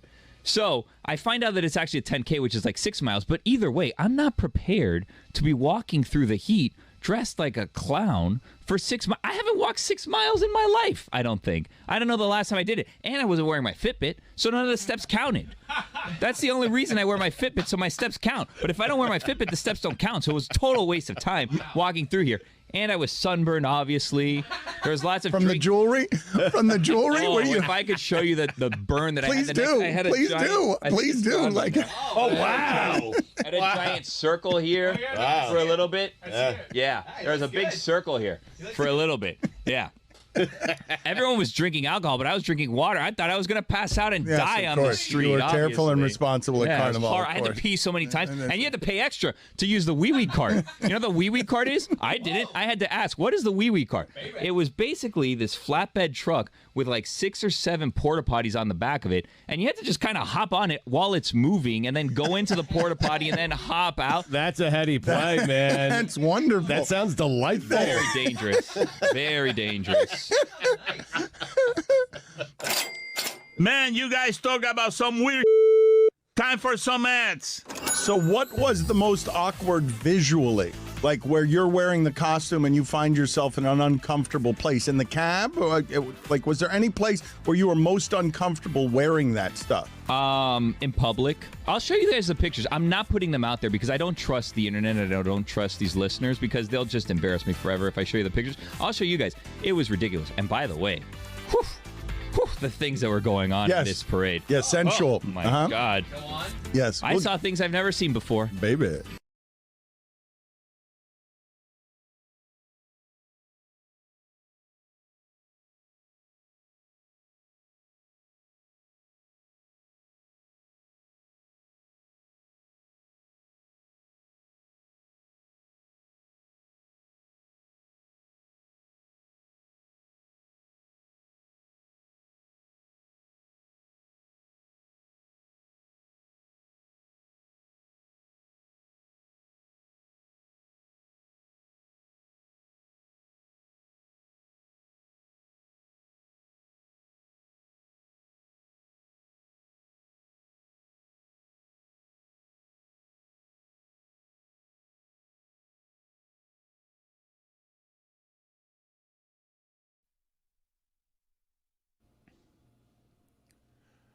Amin just asked me the question, and I don't know the answer. Is there any man on television who it takes longer to get dressed in the morning than Cam Newton? Anybody in sports history of television? Because he's looking at the number of layers that Cam Newton is wearing right now. It's vest, it's bow tie, it's shirt, it's jacket. It's clearly not Adnan Virk. Adnan Virk would not qualify as the person it takes the longest amount of time in the morning to get dressed. But I don't have a better nominee than Barry Melrose. Cam Newton. It's No. a good. Barry wears a suit, slicks his hair back. Yeah, he's but good. no, he's got like a vest. That's a layered suit that he's got on there. That's nothing near Cam Newton. He sticks his hand in any body of water, toilet, sink, whatever, just gets his hand wet and slicks it back. Real Oil. good. Put it on the poll. Does Barry Melrose? No, don't stop. What? He's sick, guys. Oh, is he? Sick. No, you can't- you can't- been over here like, let's stop. No one's taking a cue. You Sick can't as make fun fuck, of him. maybe. He's sick. He still slicks his hair back. My fault. I didn't know that. That has nothing to do with his disease.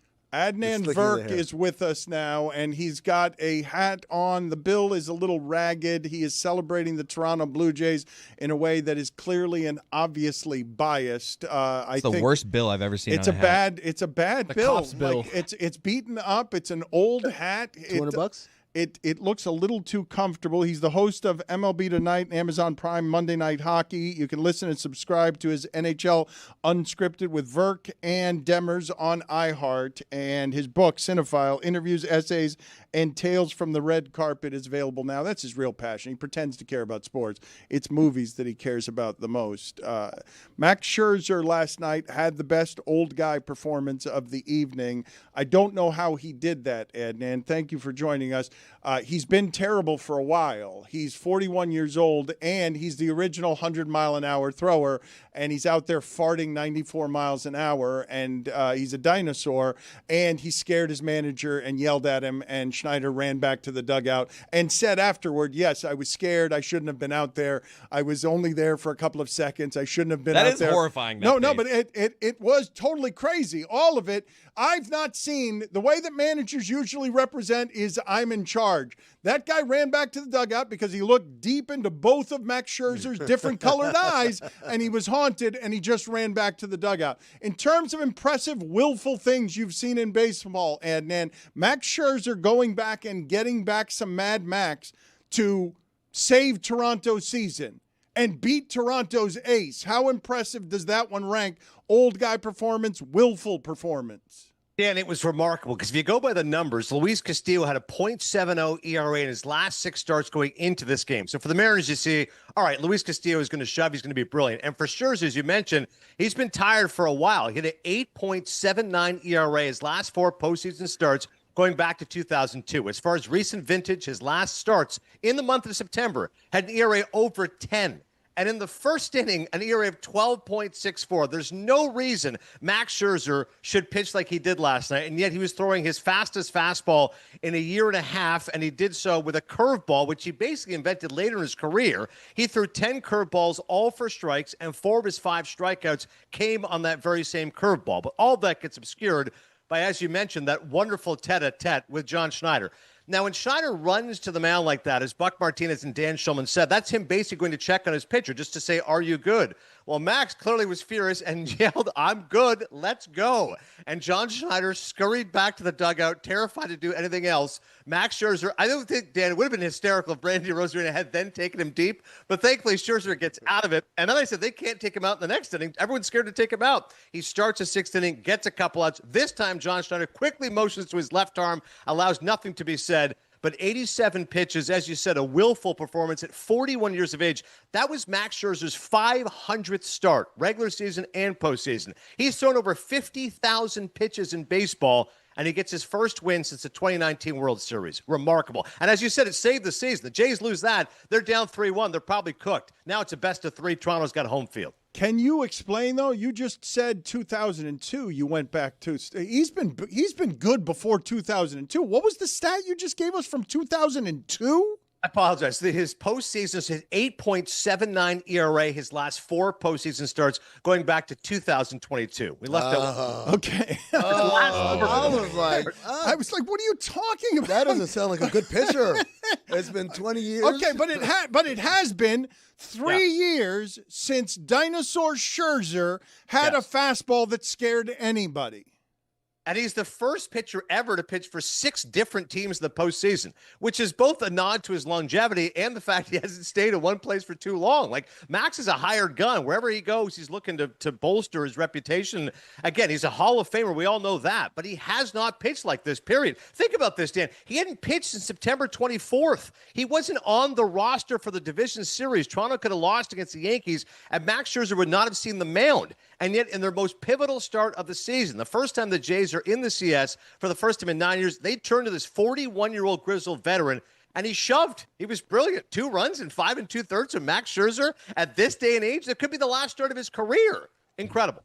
Adnan, does this hat hold any sentimental value? I hate this hat. I feel like he bought it bought it worn. Like it's not like I've had this hat so long. Right before the segment started, I saw him do the move of like totally scrunching it up. I'm like, oh, that hat sucks. Now, Mike and Chris, you're absolutely right. It's my eldest son, Yusuf's hat. So Mike is right about the nostalgic value. He's now 17. He's had this hat forever. And I said, I know, it still sucks. Like, that's fine. I wanted to know, like, what kind of nostalgia we were dealing with. Now that you've said that, hat sucks. Barry Melrose territory, is this an acceptable hat thing? Sucks, a dirty one. It's not my best hat. The brim is brutal. You guys are absolutely right about that. It's a sad excuse for a hat. There's no question about it. But the Jays are not a sad excuse for an organization, at least. One of the things that I enjoy about the baseball lexicon is when new verbiage gets thrown in. You just said he shoved, which I assume is short for he shoved the baseball up there. Like, and you guys now use this in baseball. Everyone says he shoved instead of saying the rest of the phrase. It is what it means, correct? When did that become okay in baseball for announcers to just be on the broadcast and saying, hey, he shoved that baseball right up their ass? We'd have to check with our buddy Boogshaw, I'll be damned. But I'm going to say within the last 7 to 8 years, I've heard that more become a part of baseball parlance. What you're looking for tonight, I think he's going to shove. Another expression I only ever hear in baseball, I never hear it anywhere else, is the game got banged. Like, my son's Little League game, no one says the game got banged tonight. But in baseball, if there's a rain out, they just say the game got banged. And everyone understands what that means. So in basketball, there's a famous saying, it only takes one, right? When it means... oh, how the hell is he going to fall that long in the draft, or who's going to draft him, or who's going to sign that guy to that deal? And the saying is it only takes one, meaning it only takes one team or one general manager to do it. But that's not the full saying. The full saying is it only takes one asshole, but they clean it up to it only takes one. I didn't realize that shoved had been around for 8 years. Did you know that, Tony? Were you It's aware? like a dealt kind of situation. Like he's dealing right now. He dealt. He shoved. Yeah. The hat. Are you a Blue Jays fan? Is your son a Blue Jays fan? Are you? Do you? What's the emotional investment in one of the better Blue Jay teams that we've seen in a long time? When I do believe that baseball and this country are rooting for the Mariners to be the team that represents the American League against the Dodgers. Yeah, as you guys have said in the show, Dan, it's the U.S. versus the world. I understand this is a pro Mariners contingent here on the show, but for the Blue Jays, I was just back home for, as we call it, Canadian Thanksgiving. And I got to tell you, I was there working for Amazon. You mentioned the Monday Night Hockey. I did the Leafs-Red Wings game, which they moved the game up for baseball. Think about that. This is Canada. Everyone says religion is hockey. No, baseball is running things right now. They moved the Leafs game to 2 o'clock Eastern, Red Wings Leafs, so everyone can watch the Blue Jays game at 5, which I was able to do with John Morosi and others. And the appetite for this team to win again, it's been a long time, Dan, since 1993, as you know. When those Blue Jays teams went back-to-back, they were the kings of the baseball world. They were the ones acquiring Dave Winfield or David Cohn or Paul Molitor, all these hired hands to go along with the nucleus of Roberto Alomar and Devon White and John Olerud. So it's been a long time since the Jays have been the envy of the baseball world. Everyone knows if they get there, they'd be the underdog against the Dodgers. But the ratings-wise, I was looking at the numbers. Canada's a country of 35 million. They're getting numbers of 7 million. For example, that's NFL numbers. Like 30 million Canadians are watching if you extrapolate it in terms of the U.S. audience to Canadian audience. So there's a rabid appetite right now for the Blue Jays. I think people would love to see this team go deep north of the border. And even I think in this country, they realize what an exciting team this is. Dan, let's talk a little bit about Vladimir Guerrero Jr. What he's doing is unbelievable. This is a superstar whose 14-year, $500 million contract kicks in next season. And I say this to you as a long-time, lifelong baseball fan. What's more impressive, 5 home runs this postseason or only 1 strikeout? As you know, Reggie Jackson hit a lot of home runs. He also struck out a ton. That's what you get with power hitters, not with Vlad. 5 homers, yet only 1 K. That is remarkable bat-to-ball skills. He also has this plate discipline that his father did not have as a great bad ball hitter. He's better than his father, is he not? And that's an impossible thing to say. His father's a Hall of Famer.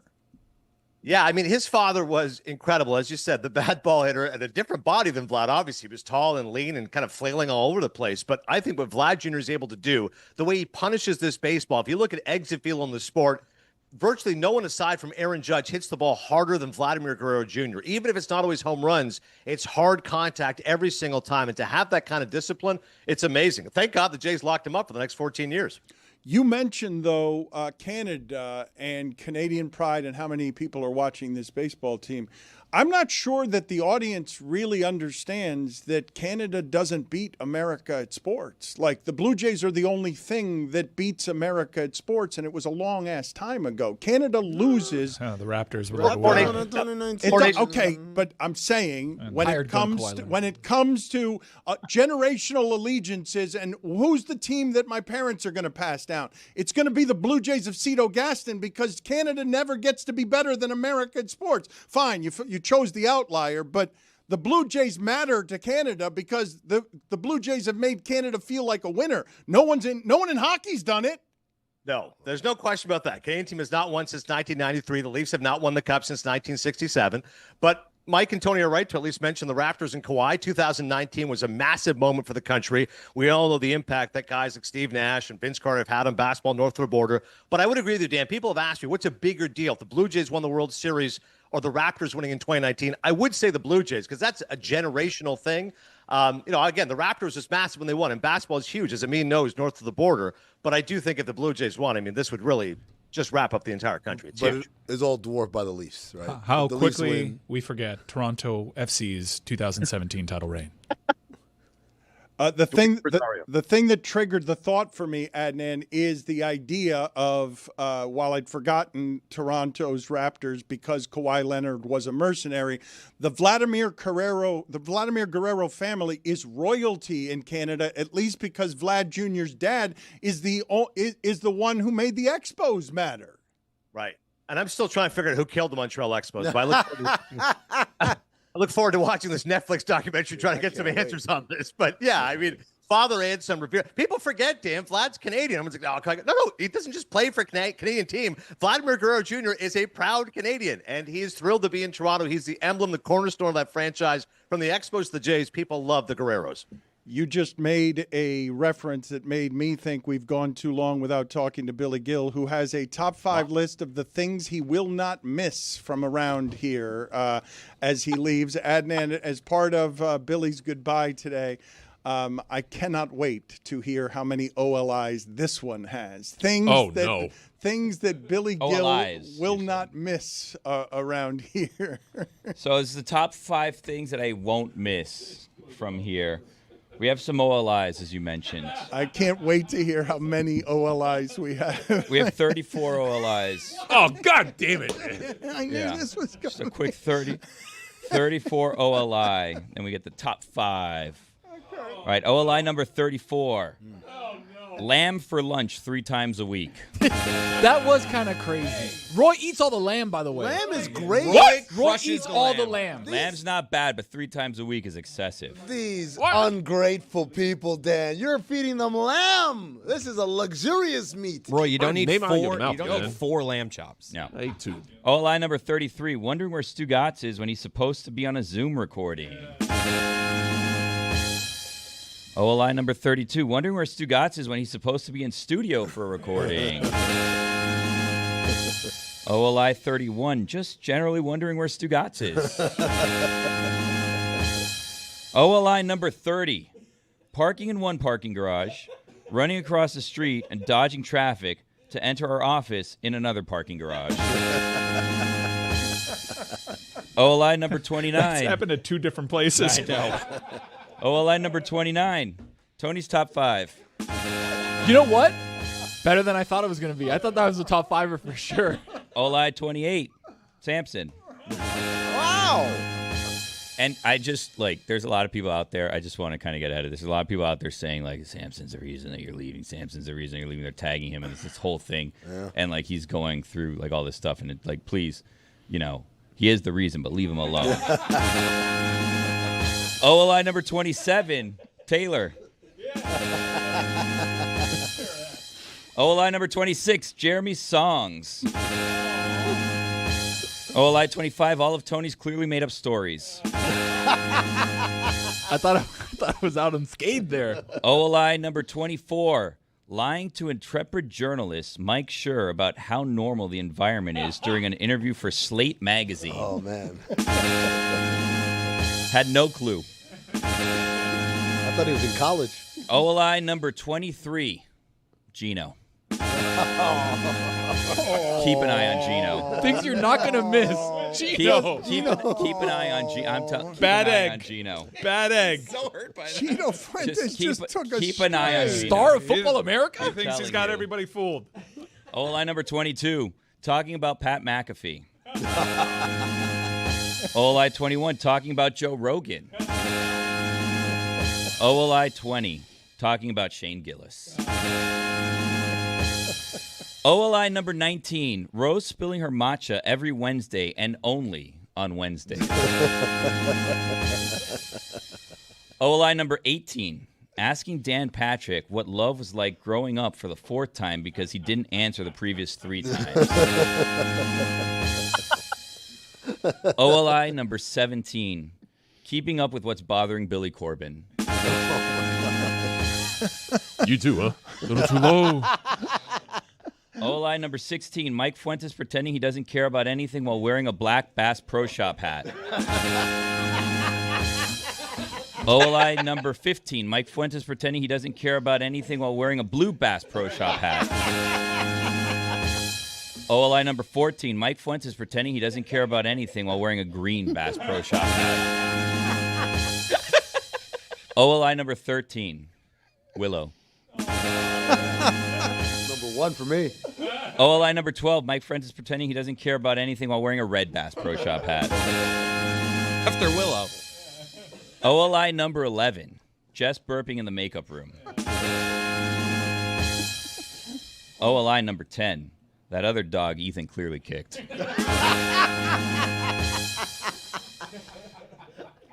OLI number 9, Zaz, though, talking about his manner.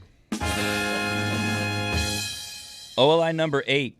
Knowing Dan must have talked to Adam McKay recently because we spent 40 minutes debating whether or not we're going to die from the rising ocean water or the sky being on fire, even though those probably would have canceled each other out. OLI number 7. The U being back. Getting out in time. OLI number 6. Chris combining words. Thought I was going to be missed. Oh, no. Curds. OLI number 5. Pretending Amin's impressions aren't all exactly the same. OLI number 4. Lewis.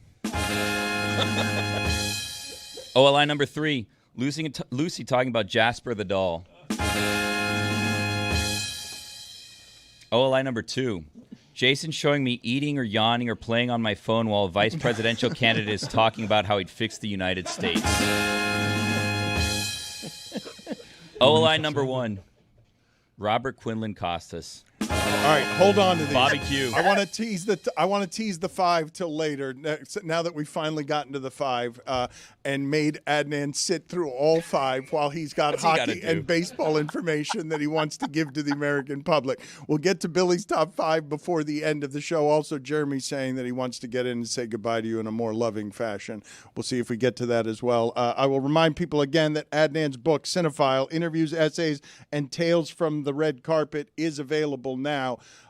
Are you, like a lot of people, hoping that the Dodgers lose because you can't break baseball just because you got the best TV contract and you get into the playoffs for 13 straight years and you have all the best players? Yeah, my main issue, Dan, it's not animus towards the Dodgers for that reason. It's just as a baseball fan, if I don't have a dog in the race, I want as much baseball as possible. So I'm cheering for the Brewers yesterday to make this a competitive series. Once it goes 3-0, I'm like, well, it's a fait accompli. This thing's done. So game 4 today, I guess if Milwaukee would like to extend the agony, I suppose we can do that. But then the series is going to be done in 5 and in rather short order. It's certainly frustrating for Dodgers haters, but at the same time, I applaud them for their excellence. Their starting pitching, Dan, this postseason has a 1.54 ERA. That is unbelievable in today's game. With so many people saying, well, starting pitching doesn't matter. It's all about bullpens. They said, no, we're going to go ahead and get the best starters available. And how about this? We're basically going to punt in the regular season. We really don't care about it. We'll coast and win the division. Maybe we'll win 90, 95 games. We won't be the number 1 seed. Who cares? Because come playoff time, Blake Snell will have thrown 70 innings. For Blake Snell right now, it's June 1st. He's as fresh as a daisy. He can throw 8 innings with no problem whatsoever. Yamamoto's been a horse for them. Ohtani, we don't even need him to start game 4. And Tyler Glasnow starts game 3. He's an ace on most teams. Well, that's the thing I've never seen before. A team built in baseball for the playoffs is not something I have seen before these Dodgers. Right. They clearly said to themselves, Dan, we don't care about the regular season. Even if we get in as a wild card, what do we care? It's all right. We'll win the division. Well, we won't even have a bye. It's fine. We'll win no matter what because we have the starters. We have the horses. You know, offensively, they have not been a juggernaut. They scored 3 runs against the Brewers. They're scratching out some runs. Mookie Betts has been better. Ohtani's done virtually nothing offensively. Had a triple yesterday, his first of the postseason. He's been awfully quiet. It's guys like Tommy Edmonds stepping up. Your Max Muncy's, those ones getting timely hits. It's their pitching. And even the bullpen, Dan, which should have been a weakness, they just moved the starters to the bullpen. We don't have a closer. We'll get Roki Sasaki to be the closer. Great. No problem. He can get 3 outs for us. This is good for baseball, right? For the Dodgers to be just a machine that keeps going back. Well, it can't be good for baseball that the Dodgers are the new Yankees, that they are, it's great for baseball. That they are just money. We will throw money at everything, and everyone will drown in our money. I'm torn on it. I mean, a part of me says, yeah, in any sport, if you have a team that feels dynastic, if it's either love them or hate them, that's good for the sport. If the Cowboys are rolling in football, if it's Panthers. Panthers in hockey, big win for the Flyers, by the way, Cody. Couturier, 2 goals, 2 assists. But I think ultimately, if you look at the sport, maybe back-to-back titles is good for the sport, to Amin's point. The Dodgers go back-to-back. LA's a huge, robust fan base. But then to Dan's point, if it goes 3 straight years, the Dodgers, and you're spending your way to a title, that causes a lot of acrimony throughout the sport. You can't break baseball just because you got the best TV contract. But do you fault a team for willing to do whatever it takes to win? Right? Back in the day, Dan, we'd applaud George Steinbrenner and say he cares about winning more than anybody. He'll spend $200 million. Are not the Dodgers following the same script? I guess, except that I always thought that someone would and had a chance against the Yankees. What I'm watching from the Dodgers starting pitching, what I'm watching that Shohei Ohtani doesn't have to get a hit. It doesn't matter. Like, he can strike out all the time, and they don't need it. Like, that's crazy.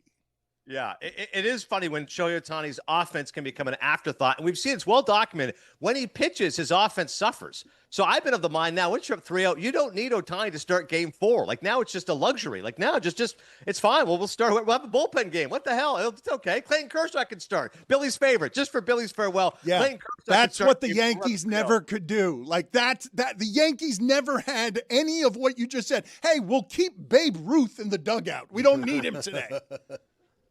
What kind of insanity is that? Yeah, and it's not going to get any better anytime soon. Like, if you're a Dodgers hater, all these guys are locked up. Like, imagine if Sasaki's actually healthy next season and pitches a full year. Imagine if these guys are actually healthy and pitch the full year. I mean, then they're even scarier. But it doesn't matter to them. Again, the regular season doesn't matter to the Dodgers. Doesn't matter to a lot of teams now. The extra wild card, you go, let's just get 85 wins and get in the playoffs and get hot at the right time. And so far, it's working to a T when it comes to this Dodgers script.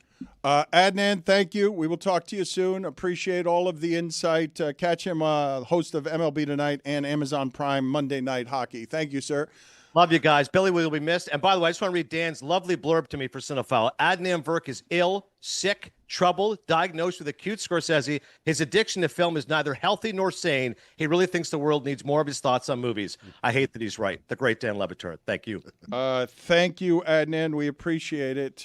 Can you get for me the last time Jeremy and what Jeremy's got going on, because he wants to get in on the show. It's crowded today. We want to get to our emotional goodbye to Billy, and Jeremy keeps trying to horn in on what it is that we're doing to talk baseball. And what are you doing in the bullpen, Jeremy? What do you have for us to honor Billy today? No, Dan, I just really appreciate the space that Billy has provided for me to be able to talk baseball, to talk Marlins with him. I'm wearing a Marlins hat in his honor today, and it's because we had times talking about that team. I remember, when you swallowed him whole on that 2018 opportunity for him to be out at opening. Oh, what? Shut up, Jeremy. Shut up, Jeremy. Please just wrap it up. You are not Billy. Chris Cody, has somehow fallen in love with Joe Mazzulla. I don't know how you feel about Joe Mazzulla. I asked Nick Wright after Joe Mazzulla won the championship, a serious question. Is he a good coach? Still don't know. Why have you fallen in love with Joe Mazzulla? Well, Chris his Cody? quotes are great. Like, he's just kind of like, I don't know. He's just got a vibe with the media. But this year, teams do this. We've played in softball games. Before seasons, teams do media games. Baseball does softball.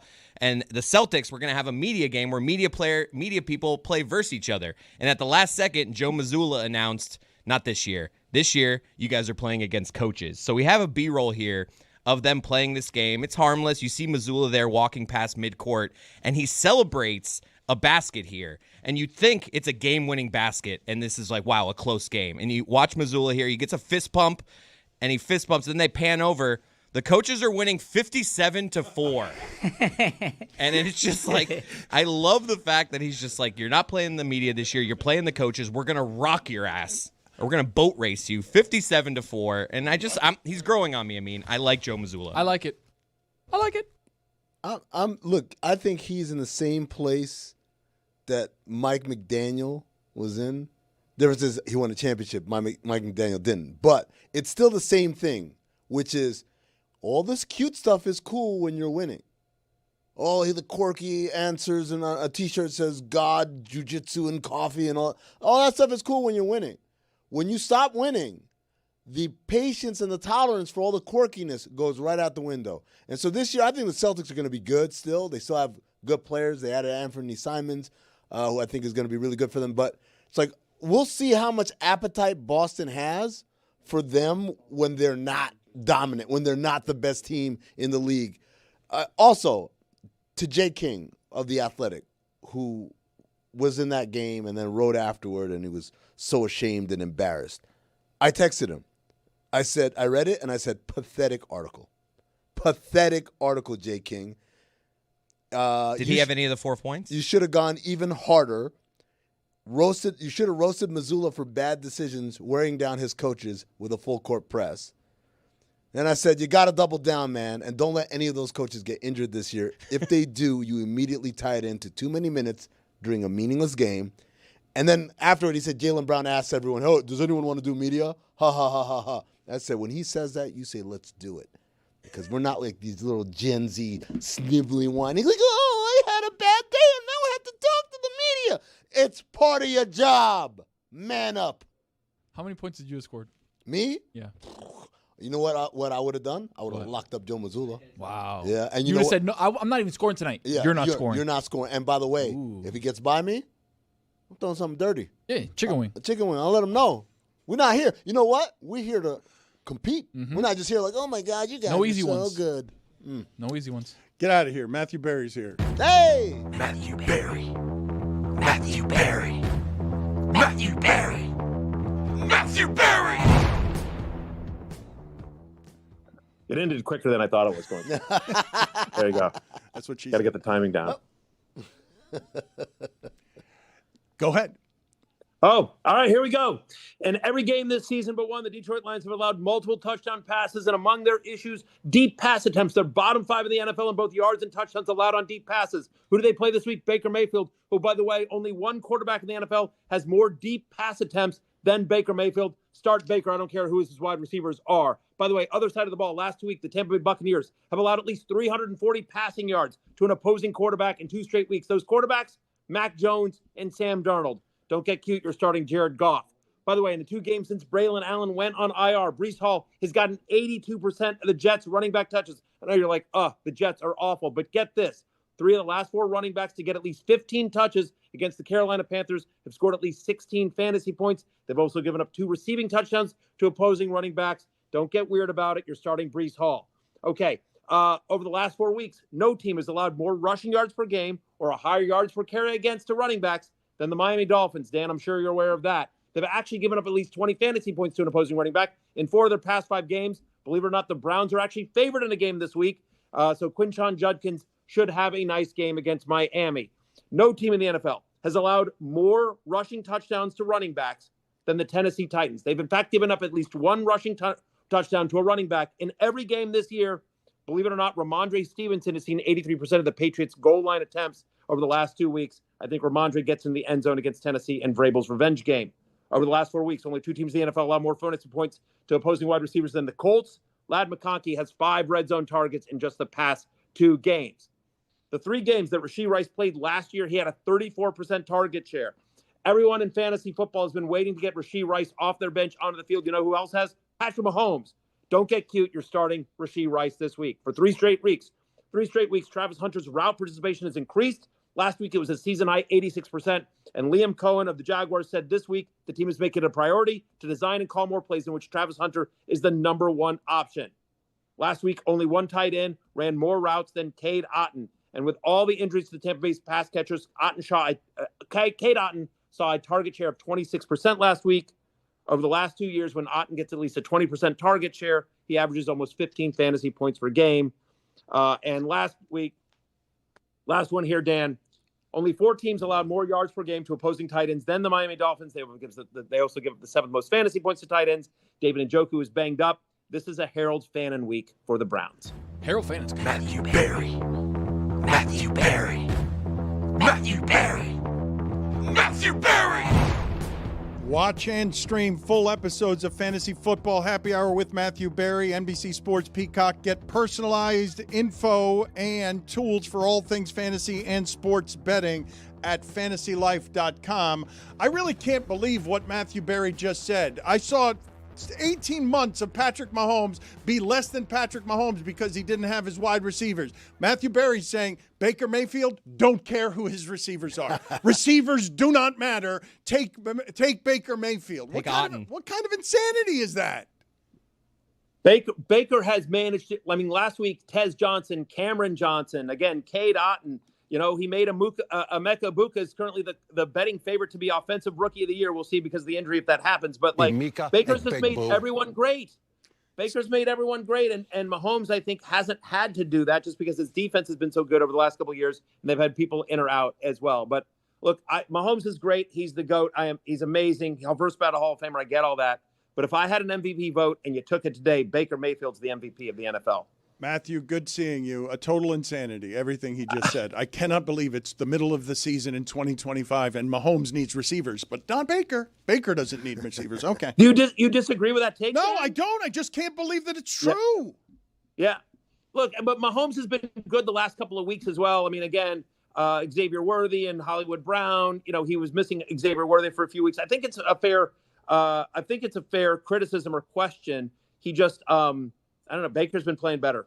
You know, it is sort of insane to think that. No, it is. It's totally nuts. Matthew, thank you. We appreciate the time. We appreciate that you make it quick. Our apologies that the Zoom and the music left you totally vulnerable there, going as fast as you possibly could without the music you need to buoy you. We'll do better next time. Thank you, sir.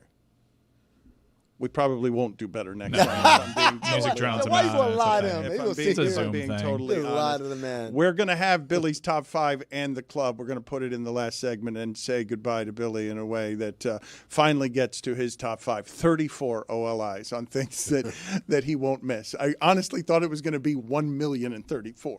I thought my impressions sound different.